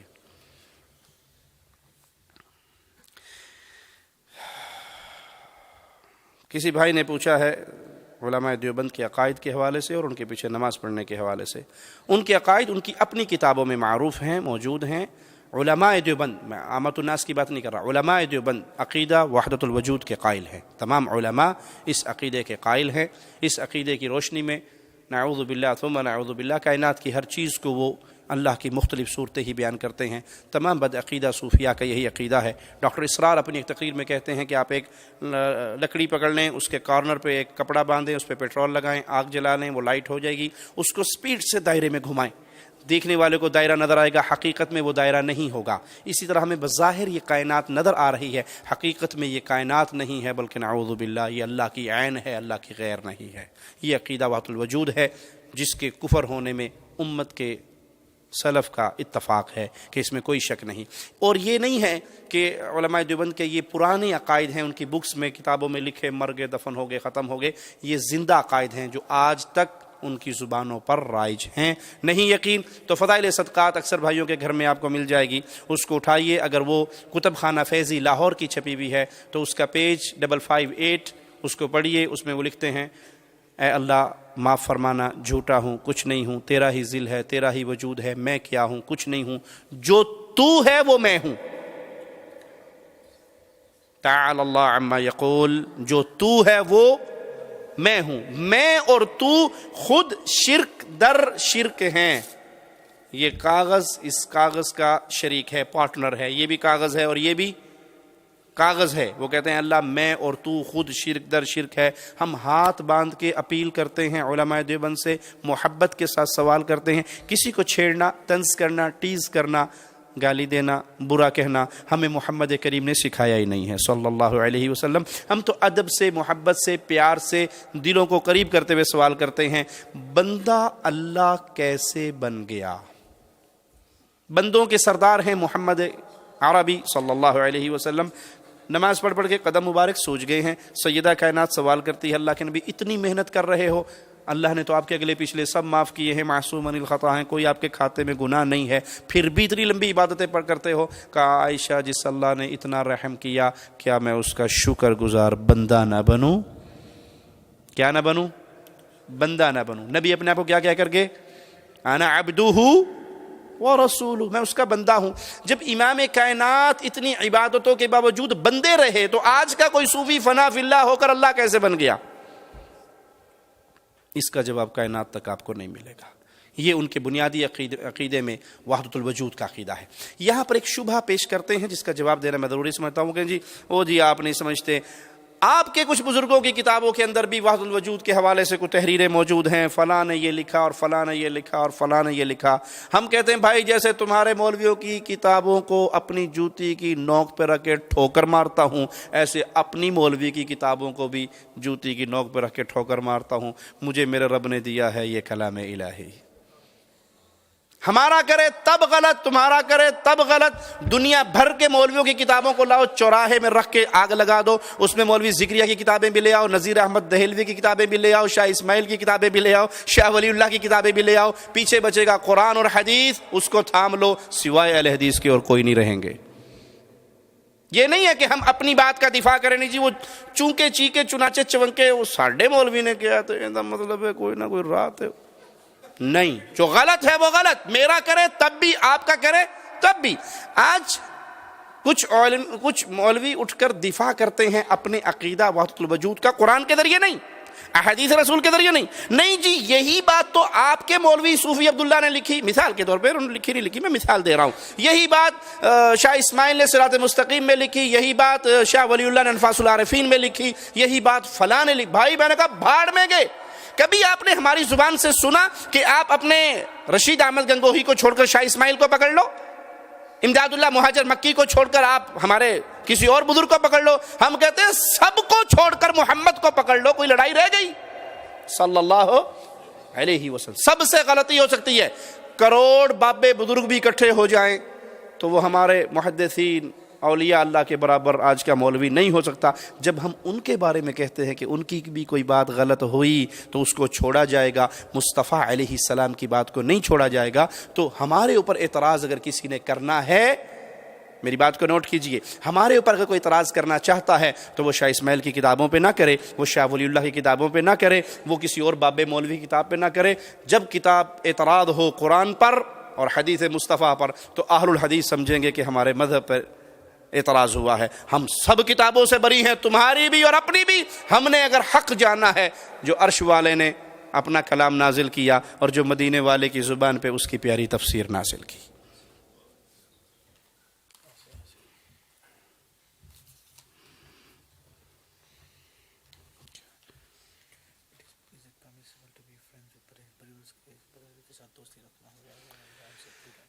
اسی جو پچھلا سوال رہ گیا اس میں ایک سوال باقی تھا کہ کیا ان لوگوں کے پیچھے نماز پڑھنا جائز ہے جس کے عقیدے میں شرک ہے. موٹا اصول، موٹا قانون آپ کو دے کے جاتا ہوں. جس کے عقیدے میں شرک ہے یا ایسی بدعت کا داعی ہے، ارتکاب کرتا ہے جو بدعت مکفرہ ہے، کفر تک پہنچتی ہے، اس کے پیچھے نماز پڑھنا جائز نہیں ہے. جو ان عقائد سے، ایک شخص کا پوچھتے ہیں وہ کہتے ہیں میں دیوبندی ہوں لیکن میں وحدت الوجود کو نہیں مانتا، میں تقلید اعمیٰ کو نہیں مانتا. ٹھیک ہے، شخصی تقلید کو میں نہیں مانتا کہ ایک بندے کی ہر بات میرے لیے اتھارٹی ہو جائے، بھلے وہ قرآن کے بھی خلاف ہو دے، میرے یہ عقائد نہیں ہیں. تو اسے کہا جائے گا جزاک اللہ خیر، آپ کے یہ عقائد نہیں ہیں تو جن کے یہ عقائد ہیں ان سے برات کیجئے. جن سے یہ عقائد ہیں ان سے برات کیجئے کہ نہ میرے یہ عقائد ہیں نہ یہ میرے علماء ہیں، میں تو قرآن حدیث کو مانتا ہوں، پھر وہ ہمارا بھائی ہے، ہم اس کے پیچھے نماز پڑھیں گے. لیکن جو ان کتابوں کو مانے، ان کا دفاع کرے، وہ انہی عقائد پہ ہے تبھی تو دفاع کر رہا ہے. میں اس کی ایک زندہ مثال دیتا ہوں. میرے بڑے بھائی ڈاکٹر شفیق الرحمان، وہ ایک دفعہ مولانا عثمان صاحب تبلیغی جماعت کے فیصل آباد ڈویژن کے اس دور میں امیر ہوا کرتے تھے. یہ میرا خیال ہے 88 یا 89 کا واقعہ ہے. تو ہمارے گھر میں آئے، میں اس مجلس میں خود موجود تھا. تو بڑے بھائی نے ان سے پوچھا کہ شیخ اگر کوئی یہ کہے کہ اے اللہ جو تو ہے، میں کہا استغفر اللہ، یہ تو کفر ہے.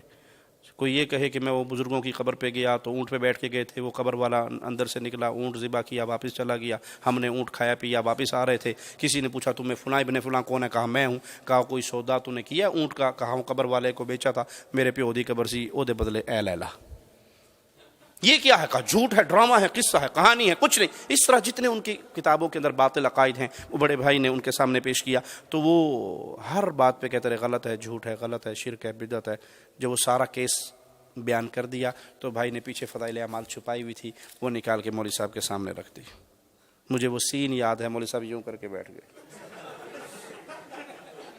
اور جب سر اٹھایا تو سر اٹھانے کے بعد کہنے لگے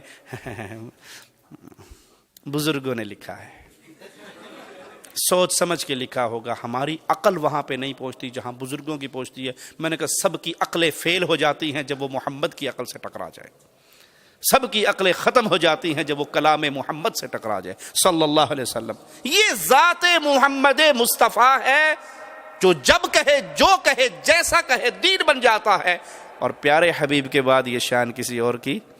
میرے نبی روتے ہوئے کہیں تو دین, سوتے ہوئے کہیں تو دین, جاگتے ہوئے کہیں تو دین.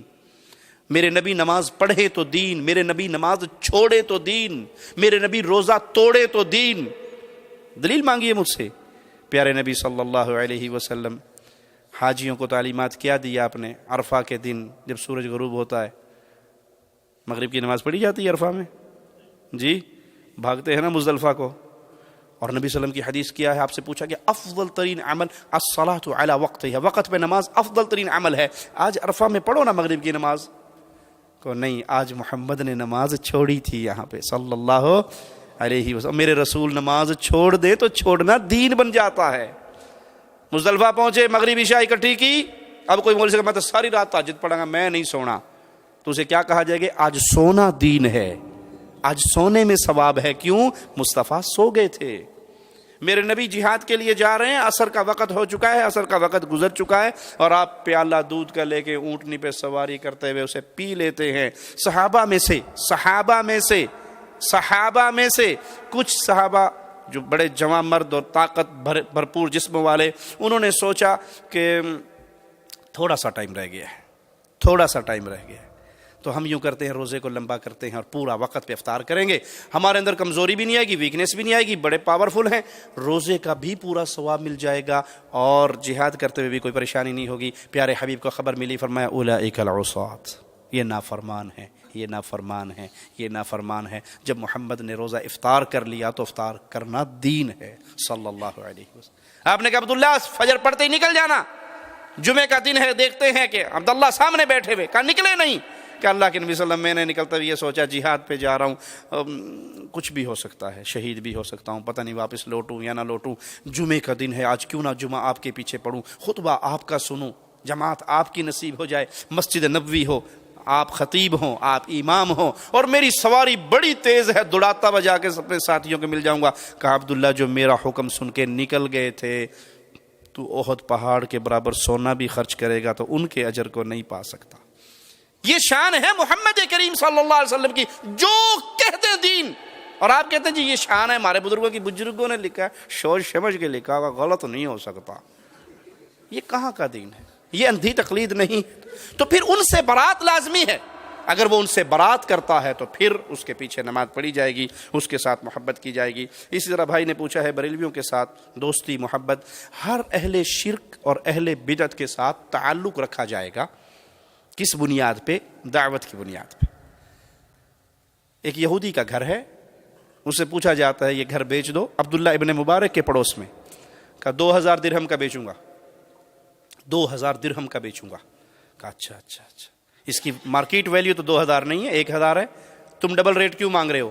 کہا 1000 درہم تو قیمت ہے اس مکان کی, 1000 درہم قیمت ہے عبداللہ ابن مبارک کے مبارک پڑوس کی. اس کے گھر میں جو پکتا ہے میرے گھر میں بھی آتا ہے, اس کے بچے جو پہنتے ہیں میرے گھر میں بھی پہنچتا ہے. تو ہمیں ضرورت ہے اہل بدعت اہل شرک کو قریب کرنے کی, دور کرنے کی نہیں, دھکا مارنے کی نہیں. دور کرنا بڑا آسان ہے, کافر شیعہ کافر, جو نہ مانے وہ بھی کافر, جو نہ بولے وہ بھی کافر, آسان کام ہے. لیکن اس کو قریب کر کے محبت سے دعوت دے کے مسلمان کرنا مشکل ہے. وہ کہتے ہیں پنجاب میں 2 آدمی بس میں جا رہے, ایک سنی تھا ایک شیعہ تھا.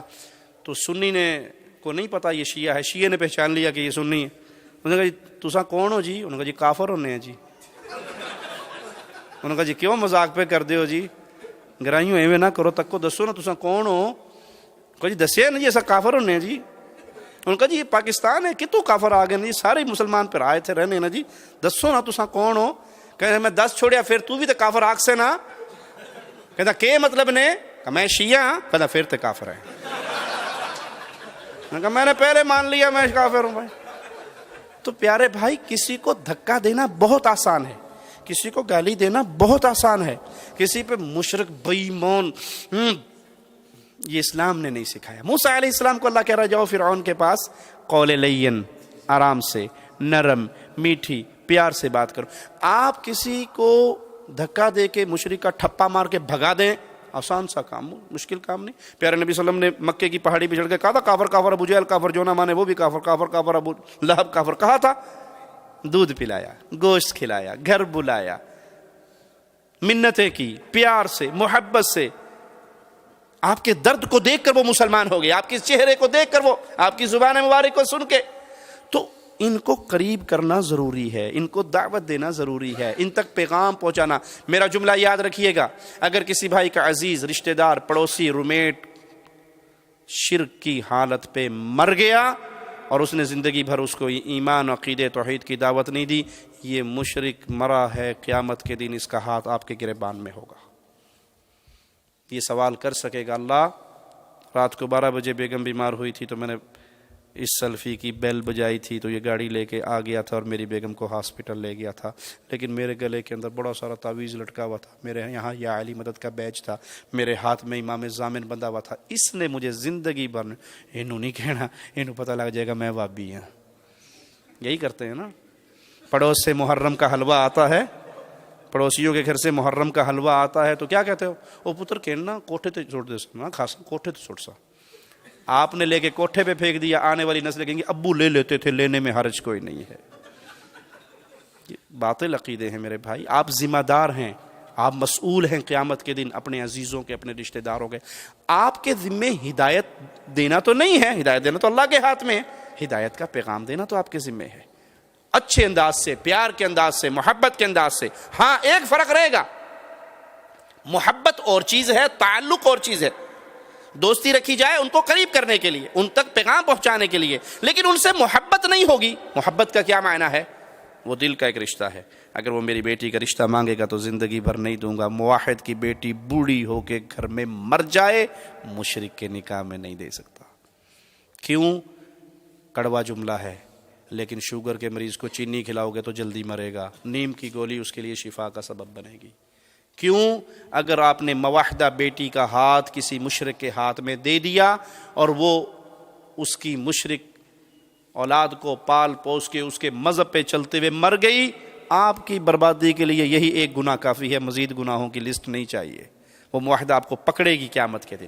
اللہ میں اہل توحید میں سے تھی، اس نے کہا تھا خان کو خان ملے گا تو دوں گا. مشرک خان مل گیا تو دے دی، مشرک سید مل گیا تو دے دی، مشرک کشمیری مل گیا تو دے دی، مشرک پنجابی مل گیا تو دے دی، مشرک ارائی مل گیا تو دے دی. مواحد غیر خان، غیر سید، غیر راجپوت کو نہیں دی.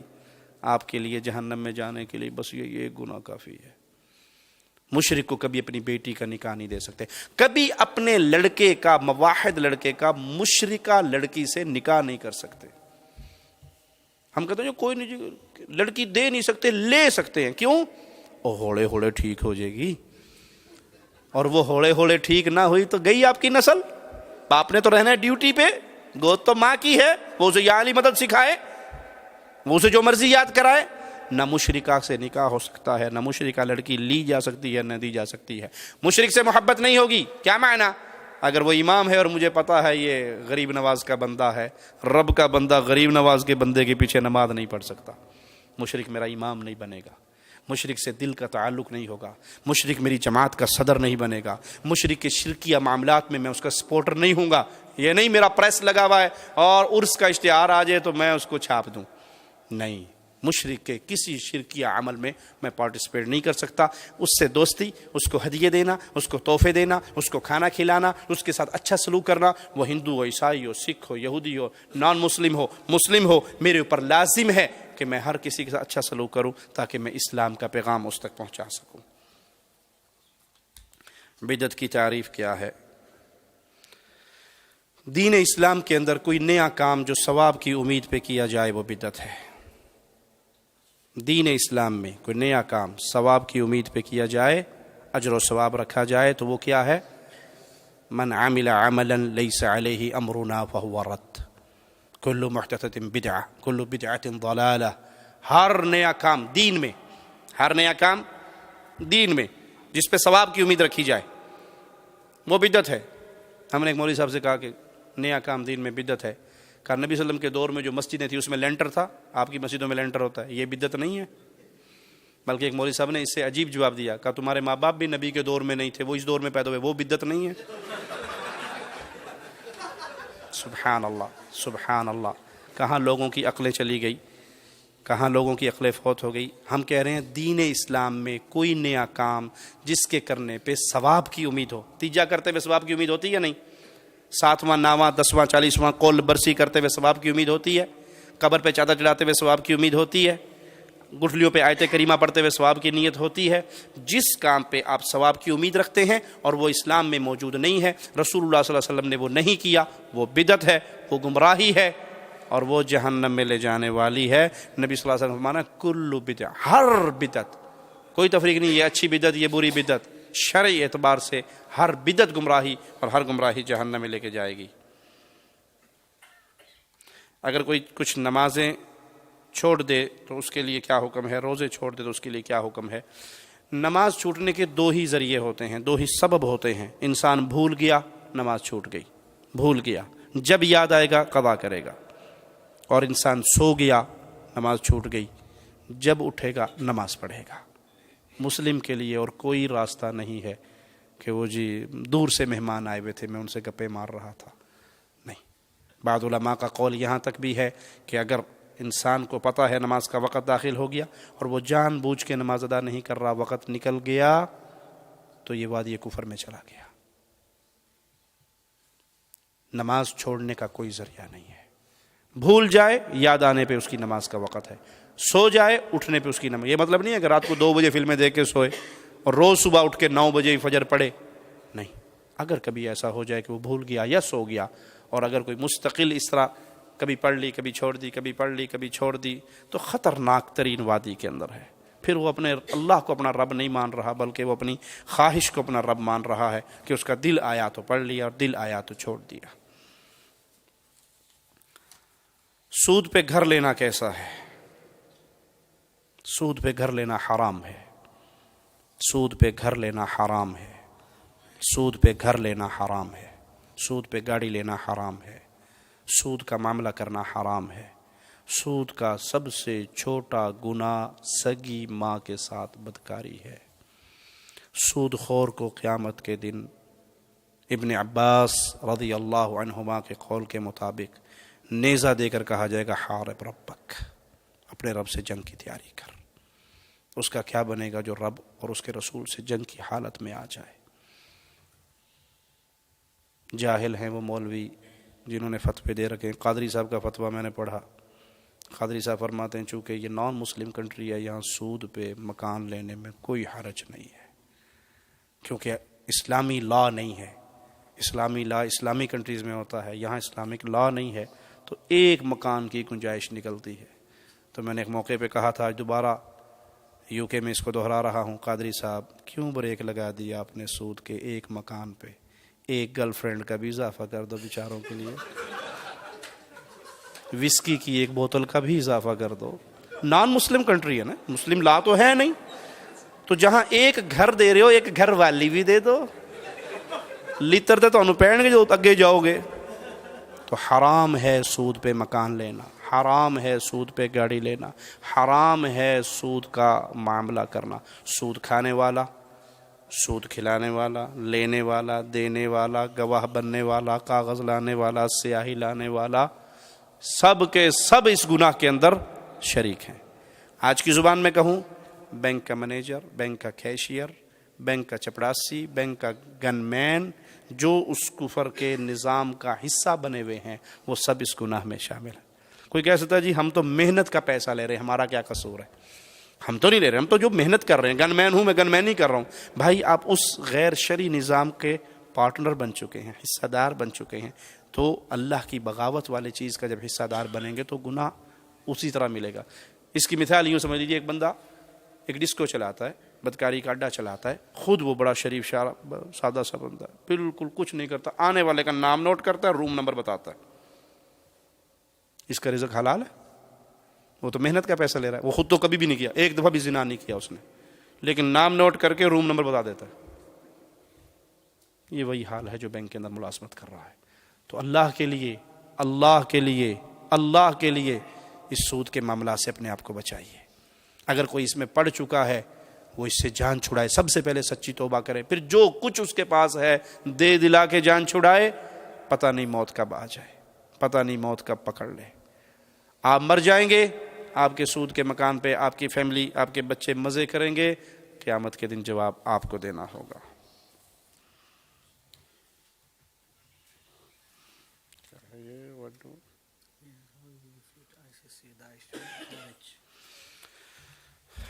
داعش ایک تنظیم ہے، اس کے بارے میں IS اس کے بارے میں کسی بھائی نے سوال کیا ہے، تو اس پہ علماء کا تفصیلی کلام آ چکا ہے۔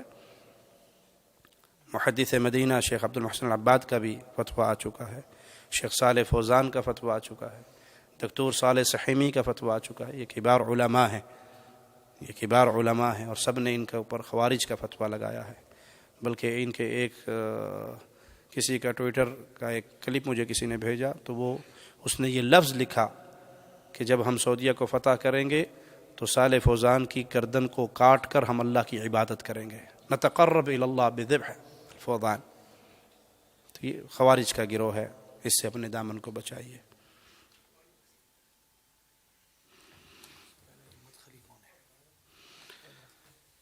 مدخلی کے بارے میں پوچھا ہے کہ مدخلی کون ہے؟ یہ اس تقسیم سے اہل الحدیث کو بچائیے۔ یہ تقسیم خیر والی نہیں ہے، برکت والی نہیں ہے۔ سب علماء کی عزت کیجیے۔ شیخ ربیع مدخلی عالم ہے، علماء نے ان کی تعریف کی ہے، ان کی عزت کیجیے، لیکن اپنے آپ کو کسی کے ساتھ ایسے قید نہ کیجیے کہ آپ کی ولا و برا اس ایک شخص کے ذریعے ہو جائے۔ آپ اس کو سلفی سمجھیں جو آپ کے اس شیخ کی تعریف کرے، اور اس کو غیر سلفی جانیں جو آپ کے شیخ کی تعریف نہ کرے۔ اگر یہ مقام رسول صلی اللہ علیہ وسلم کا تو ہے کہ جو صحابی بننا چاہے وہ نبی صلی اللہ علیہ وسلم کی زندگی میں موجود ہو، مومن ہو، اس کے لیے لازمی ہے کہ وہ پیارے نبی کی صحبت میں آئے، پھر وہ صحابی قرار پائے گا۔ کسی ایک شخص کے اوپر دوستی اور دشمنی کی بنیاد رکھ دی جائے کہ جو شیخ ربیع سے محبت کرتا ہے وہ سلفی ہے، جو شیخ ربیع کا تزکیہ اس کے پاس نہیں ہے، یا شیخ ربیع اس کو نہیں جانتے، یا وہ شیخ ربیع کو نہیں جانتا تو وہ سلفی نہیں ہے۔ یہ رسالت کے مقام پہ علماء کو فائز نہ کیجیے۔ میں سوال کرتا ہوں، کامن سینس کا سوال ہے۔ ایک شخص پاکستان میں پیدا ہوا، پاکستان میں بڑھا، وہیں اس نے علم حاصل کیا اور علم کا سمندر بن گیا، علماء میں شامل ہوا، اور وہیں پہ اس کی ڈیتھ ہو گئی، وہیں پہ وہ فوت ہو گیا۔ وہ بیچارہ سعودی عرب عمرہ کرنے بھی نہیں آیا، نہ شیخ ربیع اس کو جانتے ہیں نہ وہ شیخ ربیع کو جانتا ہے، تو کیا اس کو اس لیے غیر سلفی کہا جائے گا کہ وہ شیخ ربیع کو نہیں جانتا یا شیخ ربیع اس کو نہیں جانتے؟ یہ مقام رسالت نہ دیجیے علماء کو کہ جس کا تزکیہ اس نے دے دیا وہ سلفی، جس کا تزکیہ اس نے نہیں دیا وہ سلفی نہیں۔ بھائی میں نے پہلے کہا سلفی کوئی خاندان نہیں ہے کہ جٹ برادری ہے، جو جٹوں کے گھر پیدا ہوگا وہی سلفی ہے۔ سلفیت یہ ہے جو اس کو مانتا ہے، جیسے اصحاب رسول اللہ نے مانا، وہ سلفی ہے، بھلے جنوب افریقہ کے جنگلوں میں پڑا ہو۔ اس طرح قید نہ کیجیے اہل السنہ کو، اس طرح قید نہ کیجیے اہل الحدیث کو، اور علماء کی قدر کیجیے، علماء کے آگے زبانیں دراز نہ کریں، ان کی توہین والے جملے نہ لائیں۔ سب سے کڑوا گوشت مسلمان کا گوشت ہے غیبت کا، اور اس گوشت میں سب سے کڑوا گوشت علماء کا گوشت ہے۔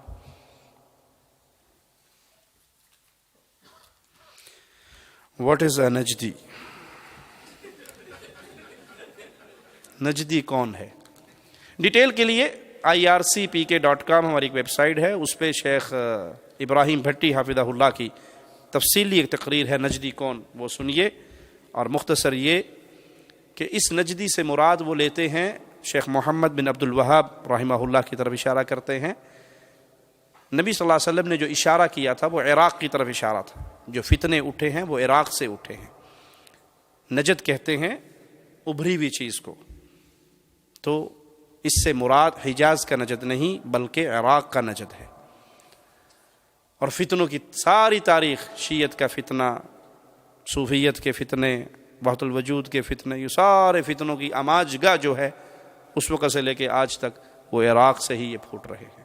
شیخ محمد عبد الوہاب رحمہ اللہ نے تو پیارے نبی صلی اللہ علیہ وسلم کی لائی ہوئی شریعت کی تجدید کی، اس توحید کے گلستان کے اندر پھر وہ پھول کھلے، وہ قبر پرستی کا شرک ختم ہوا۔ تو یہ گمراہ کرنے کے لیے ایک لفظ استعمال کرتے ہیں کہ یہ نجدی ہیں، اس سے مراد یہ نہیں ہے۔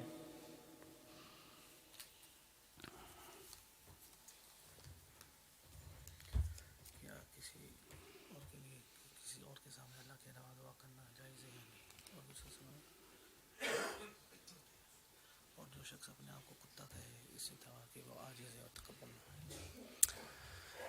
بھائی نے سوال کیا ہے کہ اللہ تعالیٰ کے علاوہ کسی اور کو پکارا جا سکتا ہے، مانگا جا سکتا ہے؟ اللہ کے علاوہ کسی اور سے مانگنا ان امور میں جس میں صرف اللہ قادر ہے، فوق الاسباب، وہ شرک ہے۔ تحت الاسباب جائز ہے، تعاونوا علی البر والتقوی ولا تعاونوا علی الاثم والعدوان، نیکی میں ایک دوسرے کی مدد کرو، برائی میں مدد نہ کرو، جائز ہے، بالکل جائز ہے۔ آپ کہہ سکتے ہیں بھائی پانی پلانا، آپ کہہ سکتے ہیں بھائی میرے یہ گاڑی کو پارک کرنا، اسباب کے تحت ایک دوسرے کی مدد کی جا سکتی ہے۔ لیکن جہاں کوئی سبب نہیں ہے، آپ کہیں جنگلوں میں پھنسے ہوئے ہیں اور وہاں آپ کے پیچھے دشمن لگ گیا ہے، اب وہاں پر آپ کھڑے ہو کر کسی ایسے بزرگ کو پکار رہے ہیں جو آپ کے سامنے بندوق والا کھڑا کر شیر کو گولی مار دے، ٹھیک ہے، اسباب ہے، آپ نے گولی مروا دی اس شیر کو، بچ گئے آپ، لیکن وہاں پر کہیں باول حق بیڑا تک، باول حق تو بیچارہ خود قبروں میں پڑا ہے، وہ کہاں دھکے گا، اس کا تو اپنا بیڑا دھکا گیا قبر میں۔ تو وہاں پہ صرف اللہ کو پکارا جائے گا، اللہ کے علاوہ کسی کو نہیں پکارا جائے گا۔ یہی تعلیم ہمیں اس اللہ کے کلام سے ملتی ہے، ادعونی، پکارو مجھے پکارو، میں تمہاری پکاروں کو سننے والا ہوں۔ ومن نصر الا من عند اللہ، مدد جب بھی آتی ہے صرف اللہ کی طرف سے آتی ہے۔ مجھے واقع یاد ہے تو میں حج پہ جا رہا سعودی عرب میں، ریاض سے میں نکلا مکہ روڈ پر، تو ایک پیٹرول پمپ پہ ایک سعودی فقیر مانگتا پھر رہا، اور وہ بالکل سلیم سالم صحیح سلامت، نہ لنگڑا نہ کانا نہ اندھا، کچھ بھی نہیں۔ تو میں نے کہا یہ گاڑیوں سے گاڑی والوں کے پاس جاتا ہے، گیٹ پہ جاتا ہے اور پیسے لیتا ہے، میں اسے کچھ نہیں دوں گا، بالکل ٹھیک ٹھاک ہے، یہ کوئی معذور نہیں ہے بیچارہ جو کما نہ سکے، یہ کما سکتا ہے۔ اب وہ میرے پاس آیا اور اس نے دروازہ بجایا، میں نے شیشہ نیچے کیا، اس نے ایک جملہ کہا، واللہ بے اختیار میری جیب میں جو کچھ تھا وہ اس کی جیب میں چلا گیا۔ اس نے کہا اعطنی مما آتاک اللہ۔ قربان جاؤں شیخ محمد بن الوہاب رحمہ اللہ پر، اس کے دیر کے فقیر بھی موحد ہیں، جن کو گالیاں دیتے ہو اس نے اپنے دیش کے فقیروں کو بھی توحید سکھائی ہے۔ تمہارے دیش کے شیخ الحدیث کو بھی نہیں پتا کہ اللہ سے مانگنا ہے یا مردوں سے مانگنا ہے۔ اعطنی مما آتاک اللہ، جو مال تیری جیب میں ہے مولوی صاحب تیرا نہیں ہے، اللہ نے تجھے دیا ہے، میرا حق نکال اس میں سے۔ فقیر نے مجھے یہ کہا، میں نے جیب میں سے نکالا، جو کچھ تھا اس کی جیب میں چلا گیا۔ تو جب بھی مانگنا ہے اللہ سے مانگیے، غیر اللہ سے نہ مانگیے۔ نبی صلی اللہ علیہ وسلم نے اپنے اصحاب کو یہی تعلیم دی، اللہ سے مانگیے، اللہ دینے والا ہے۔ جو کہتے ہیں بادشاہ ایک آتا تھا مسجد میں نماز پڑھنے، ایک فقیر دائیں طرف بیٹھتا تھا، ایک بائیں طرف۔ وہ فقیر جو دائیں والا تھا وہ کہتا اللہ تو نے بادشاہ اکبر کو بہت دیا، مجھے بھی دے۔ جو بائیں طرف والا تھا وہ کہتا بادشاہ تجھے اللہ نے بہت دیا، تو مجھے دے۔ اس نے کہا بے وقوف، اللہ سے مانگا کرتے ہیں، اللہ دینے والا ہے۔ کہتا ہے وابی جی نا اللہ سے مانگ کرتے ہیں، دیکھنا بادشاہ مجھے کتنا دے گا، تجھے کیا ملے گا۔ میں کہا ٹھیک ہے مانگ لے۔ یہ دونوں آواز لگاتے ہیں ہر جمعے پہ، بادشاہ اکبر تجھے اللہ نے بڑا دیا، مجھے دے۔ وہ کہتا اللہ تو نے بادشاہ کو مجھے دیا، مجھے کیوں نہیں دیتا، مجھے بھی دے۔ تو بادشاہ نے آ کر وزیر سے کہا کہ جو اللہ سے مانگتا ہے تو اللہ تو اس کو خالی نہیں رکھے گا، ضرور دے گا۔ یہ بے وقوف پاگل ایک میرا نام لیتا ہے، اس کو کچھ بھیجو، اس کا منہ بند کرو۔ تو بادشاہ تھے اس دور کے، ان کے اپنے انداز تھے، انہوں نے کیا کیا، ایک بڑی ساری دیگچی کے اندر نیچے سونے کی اشرفیاں لگائیں، اوپر کھیر رکھی اور فقیر کو جا کے وزیر دے آیا۔ اب وہ فقیر کھیر کھا رہا ہے اور اس فقیر کو چھیڑ رہے ہیں، اللہ دے، اللہ دے دے، وسیلے کے بغیر، منکر وسیلے کا کہاں سے ملے گا؟ بادشاہ سے مانگ، دے کتنا دے کے گیا مجھے۔ انہوں نے کہا دے گیا تو کھا، مجھے تو اللہ ہی دے گا۔ لیکن دونوں کاروبار تو ایک ہی تھا نا، پیٹی پر آتے دونوں، فقیر تھا وہ بھی یہ بھی۔ جب کھیر کھا کھا کے رج گیا نا تو تھوڑی سی کھیر بچی، انہوں نے کہا لا تو بھی کھا لا، لا تو بھی کھا لا۔ انہوں نے کہا میں گھر جا کے کھاواں گا، دیکھ جی اپنے پاس رکھ لی، گھر چلا گیا۔ اگلا جمعہ آیا تو وہ کوئی نہیں تھا اور یہ پھر بیٹھا تھا، بادشاہ تجھے اللہ نے بڑا دیا، کیوں نہیں دیتا، مجھے بھی دے۔ اس نے وزیر سے کہا تم نے اس کو کچھ دیا نہیں؟ کہا بادشاہ سلامت پوری دیگچی سونے کی بھر کے دی تھی۔ کہا پوچھو اس سے کیا ہوا؟ کہا جی کیا ہوا، تجھے پچھلے جمعے کھیر نہیں ملی؟ کہا جی ملی سی جی، بڑی مہربانی جی، سلام جی، تھوڑی نزلہ سلام جی، کیا شاہی کھیر کا مزہ تھا، بڑی مزیدار کھیر تھی۔ کہا پھر؟ کہا کھائی۔ کہا پھر؟ کہا اور کھائی۔ کہا پھر کیا ہوا؟ کہتے گستاخ بابی جی بیٹھتا سی میرے کو، کہتا سی اللہ دے گا، اللہ دے گا، اللہ دے گا۔ اور میں انہوں کیا اللہ دے گا، اللہ نے وسیلے بڑھائے نے، بادشاہ کو مانگ۔ تو تھوڑی سی کھیر بچ گئی تھی، میں نے اس کو دے دی۔ کہا پھر اس کو اللہ نے دے دیا، اس کھیر کے نیچے سارا خزانہ ہی تھا۔ تو جب پکاریے اللہ کو پکاریے، جب مانگیے اللہ سے مانگیے۔ اللہ کے علاوہ سب منگتے ہیں، سب کے خزانے ختم ہونے والے ہیں، اور اللہ کے خزانے ختم نہیں ہونے والے.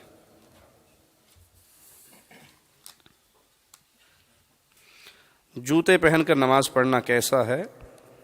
سیدہ عائشہ رضی اللہ تعالی عنہا سے روایت ہے کہ کیا نبی صلی اللہ علیہ وسلم جوتوں میں نماز پڑھتے تھے؟ کہا نہ.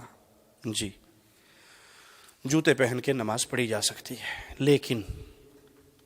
لیکن جو اس دور کے جوتے تھے نا، وہ آج بھی ہمارے عرب کے بدو پہنتے ہیں. وہ ان کا نیچے سے بالکل سٹریٹ، سیدھے، پلین، کوئی سوراخ نہیں. اگر اس پہ گندگی لگ بھی جاتی تھی تو آپ کا فرمان ہے جب تم نماز پڑھنے آؤ اپنے جوتوں کو دیکھ لو، کچھ لگا ہوا ہو تو مٹی پہ رگڑ لو، مسل لو، وہ گندگی اتر جائے گی. ٹھیک ہے؟ اگر کسی کے پاس ایسا جوتا ہے جو نیچے سے پلین ہے، بالکل صاف ہے، اور اس کو مٹی پہ رگڑ کے وہ صفائی کر چکا ہے تو ٹھیک ہے.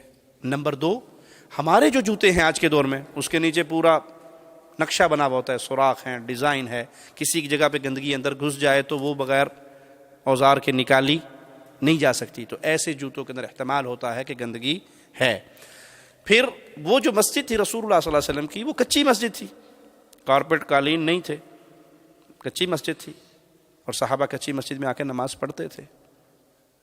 آج کوئی ایسی جگہ پہ نماز پڑھتا ہے جو اوپن ایریا ہے اور وہاں پہ کچی جگہ ہے، وہ جوتوں سمیت نماز پڑھے، ٹھیک ہے، سنت پہ عمل ہے، کوئی حرج نہیں. جوتا چیک کر لے، گندگی نہ لگی ہوئی ہو، پلین جوتا ہو، صاف کر چکا ہو، یا کسی کے پاس نیا جوتا ہے تو اس میں پڑھنا چاہے تو کوئی حرج نہیں. لیکن مساجد کے اندر کارپیٹ بچھے ہوئے ہیں، ٹائلیں لگی ہوئی ہیں، اور آپ اندر باہر سے گارے سے جوتی بھری ہوئی لے کے آؤ، مسجد سے پہلے یہ گارے والے جوتے لے کے ذرا بیڈ روم میں جاؤ نا، بیگم تو اندر سے کی کیا کر دو، ادھر جوتے پڑیں گے. میں صفائی کر کر مر گئی ہیں، جوتے چوکے اندر آ گئے ہیں. تو جتنی اس کارپیٹ کا خیال ہے، رب کے گھر کے پیچھے ہوئے کارپیٹ کا کوئی خیال نہیں ہے. تو ہر چیز کو ہر جگہ پہ فٹ نہیں کیا جا سکتا. سنت یہی ہے، جائز ہے کہ جوتوں کے اندر نماز پڑھی جا سکتی ہے. جزاک اللہ خیر. بینک اکاؤنٹ میں اگر پیسے رکھنے پڑیں تو کرنٹ اکاؤنٹ میں رکھنے چاہیے جہاں پہ سود نہیں آتا.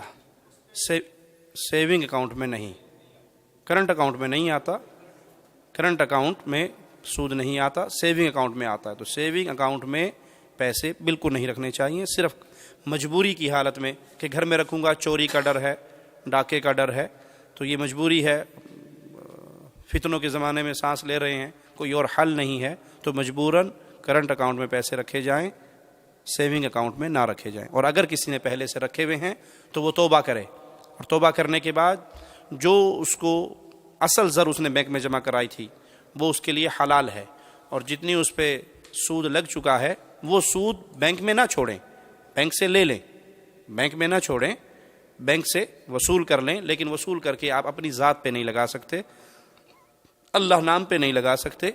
اس کو کہیں پبلک ٹوائلٹ بنوا دیں، کوئی سڑک بن رہی ہے وہاں ڈلوا دیں، گندا کام ہے. شیخ ابن باز رحمہ اللہ کا فتویٰ ہے وہ گندا پیسہ ہے، گندی جگہ پہ لگا دیں، وہ اللہ نام پہ خرچ نہیں ہو سکتا، وہ ثواب کی امید پہ خرچ نہیں ہو سکتا. ٹھیک ہے، وہ گندا پیسہ ہے، اس کو گندی جگہ پہ پھینک دیں، کہیں ٹوائلٹ بنوا دیں، کہیں ایسی جگہ پہ لگا دیں جس سے آپ کا کوئی لنک نہیں ہے، وہ پبلک کے رفاع عامہ کے اندر آ جاتا ہے. یا کوئی ایسا مریض آپ دیکھتے ہیں جو خط غربت سے نیچے زندگی گزار رہا ہے اور اس حالت کی زندگی میں پہنچ چکا ہے کہ اس کے لیے سور کھانا بھی جائز ہو گیا، ایسے مرض کا شکار ہے، اسے ہیپاٹائٹس سی ہو گیا ہے، اس کی سرجری ہونی ہے، آپریشن ہونا ہے دل کا، تو ایسی کیفیت میں ہے کہ اس کے لیے حرام بھی حلال ہو چکا ہے، تو ایسے مریض کا کوئی علاج کروا دیں، ثواب کی امید نہیں ہوگی، اللہ نام پہ خرچ نہیں ہوگا.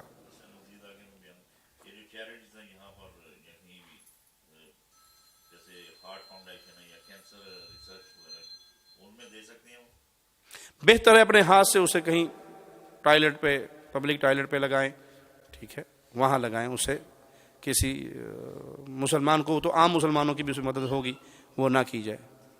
جزاکم اللہ خیر.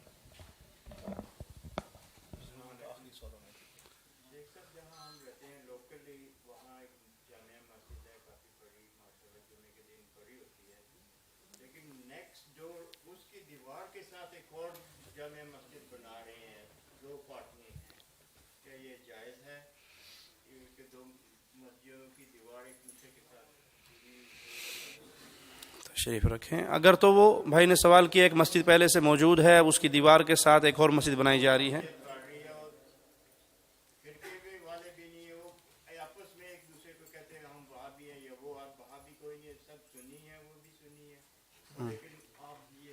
وہ چندے دی لڑائی ہوگی نا جی، تو نئی دکان پہ کھل دیے، یہ مسئلہ ہے.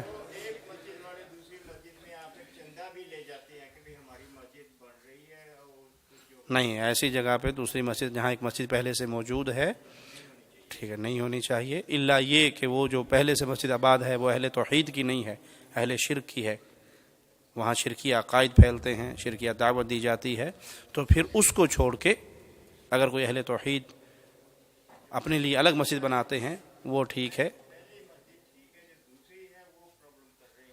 جی وہ اپنی جی وہ فنڈنگ کا چکر اور وہ چندے کا چکر ہوتا ہے۔ اور یہاں پہ ایک پوائنٹ اور یاد رکھیے کہ اکثر لوگ بڑی سادگی سے مساجد کو چندہ دے دیتے ہیں، یہ جانے بغیر کہ یہ مساجد اہل توحید کی ہیں یا اہل شرک کی ہیں۔ تو اہل شرک کی مساجد میں، ان کے مدارس میں فنڈ دینا جائز نہیں ہے۔ کیوں؟ کہ وہاں سے شرک پھیلے گا، وہاں سے بدعات پھیلیں گی، اور آپ کا مال اس شرک کو پھیلانے میں ذریعہ بنے گا۔ اور قیامت کے سوالوں میں سے ایک سوال یہ بھی ہوگا، مال کہاں سے کمایا، مال کہاں پہ خرچ کیا۔ تعاونوا علی البر، نیکی پہ مدد کرو۔ اور آپ ایک ایسی مسجد میں فنڈ دے رہے ہیں جہاں سے شرکیہ کتابیں پرنٹ ہوں گی، شرکیہ لیکچر تقسیم ہوں گے، یا شرک کا دھندا سارا چلے گا، یا اس مسجد میں قبر بنی ہوئی ہے اور وہ قبر پرستوں کا مرکز ہے، تو آپ نیکی کا کام نہیں کر رہے بلکہ اپنے لیے گناہ سمیٹ رہے ہیں کہ آپ نے گناہ کے کام میں مدد دی ہے۔ اللہ ہم سب کو ہدایت عطا فرمائے، دین پہ قائم رکھے، زندہ رکھے، تو اسی توحید کی دعوت دیتا ہوا رکھے۔ جزاکم اللہ خیر۔ سبحانک اللہم و بحمدک، اشہد ان لا الہ الا انت، استغفرک و اتوب الیک۔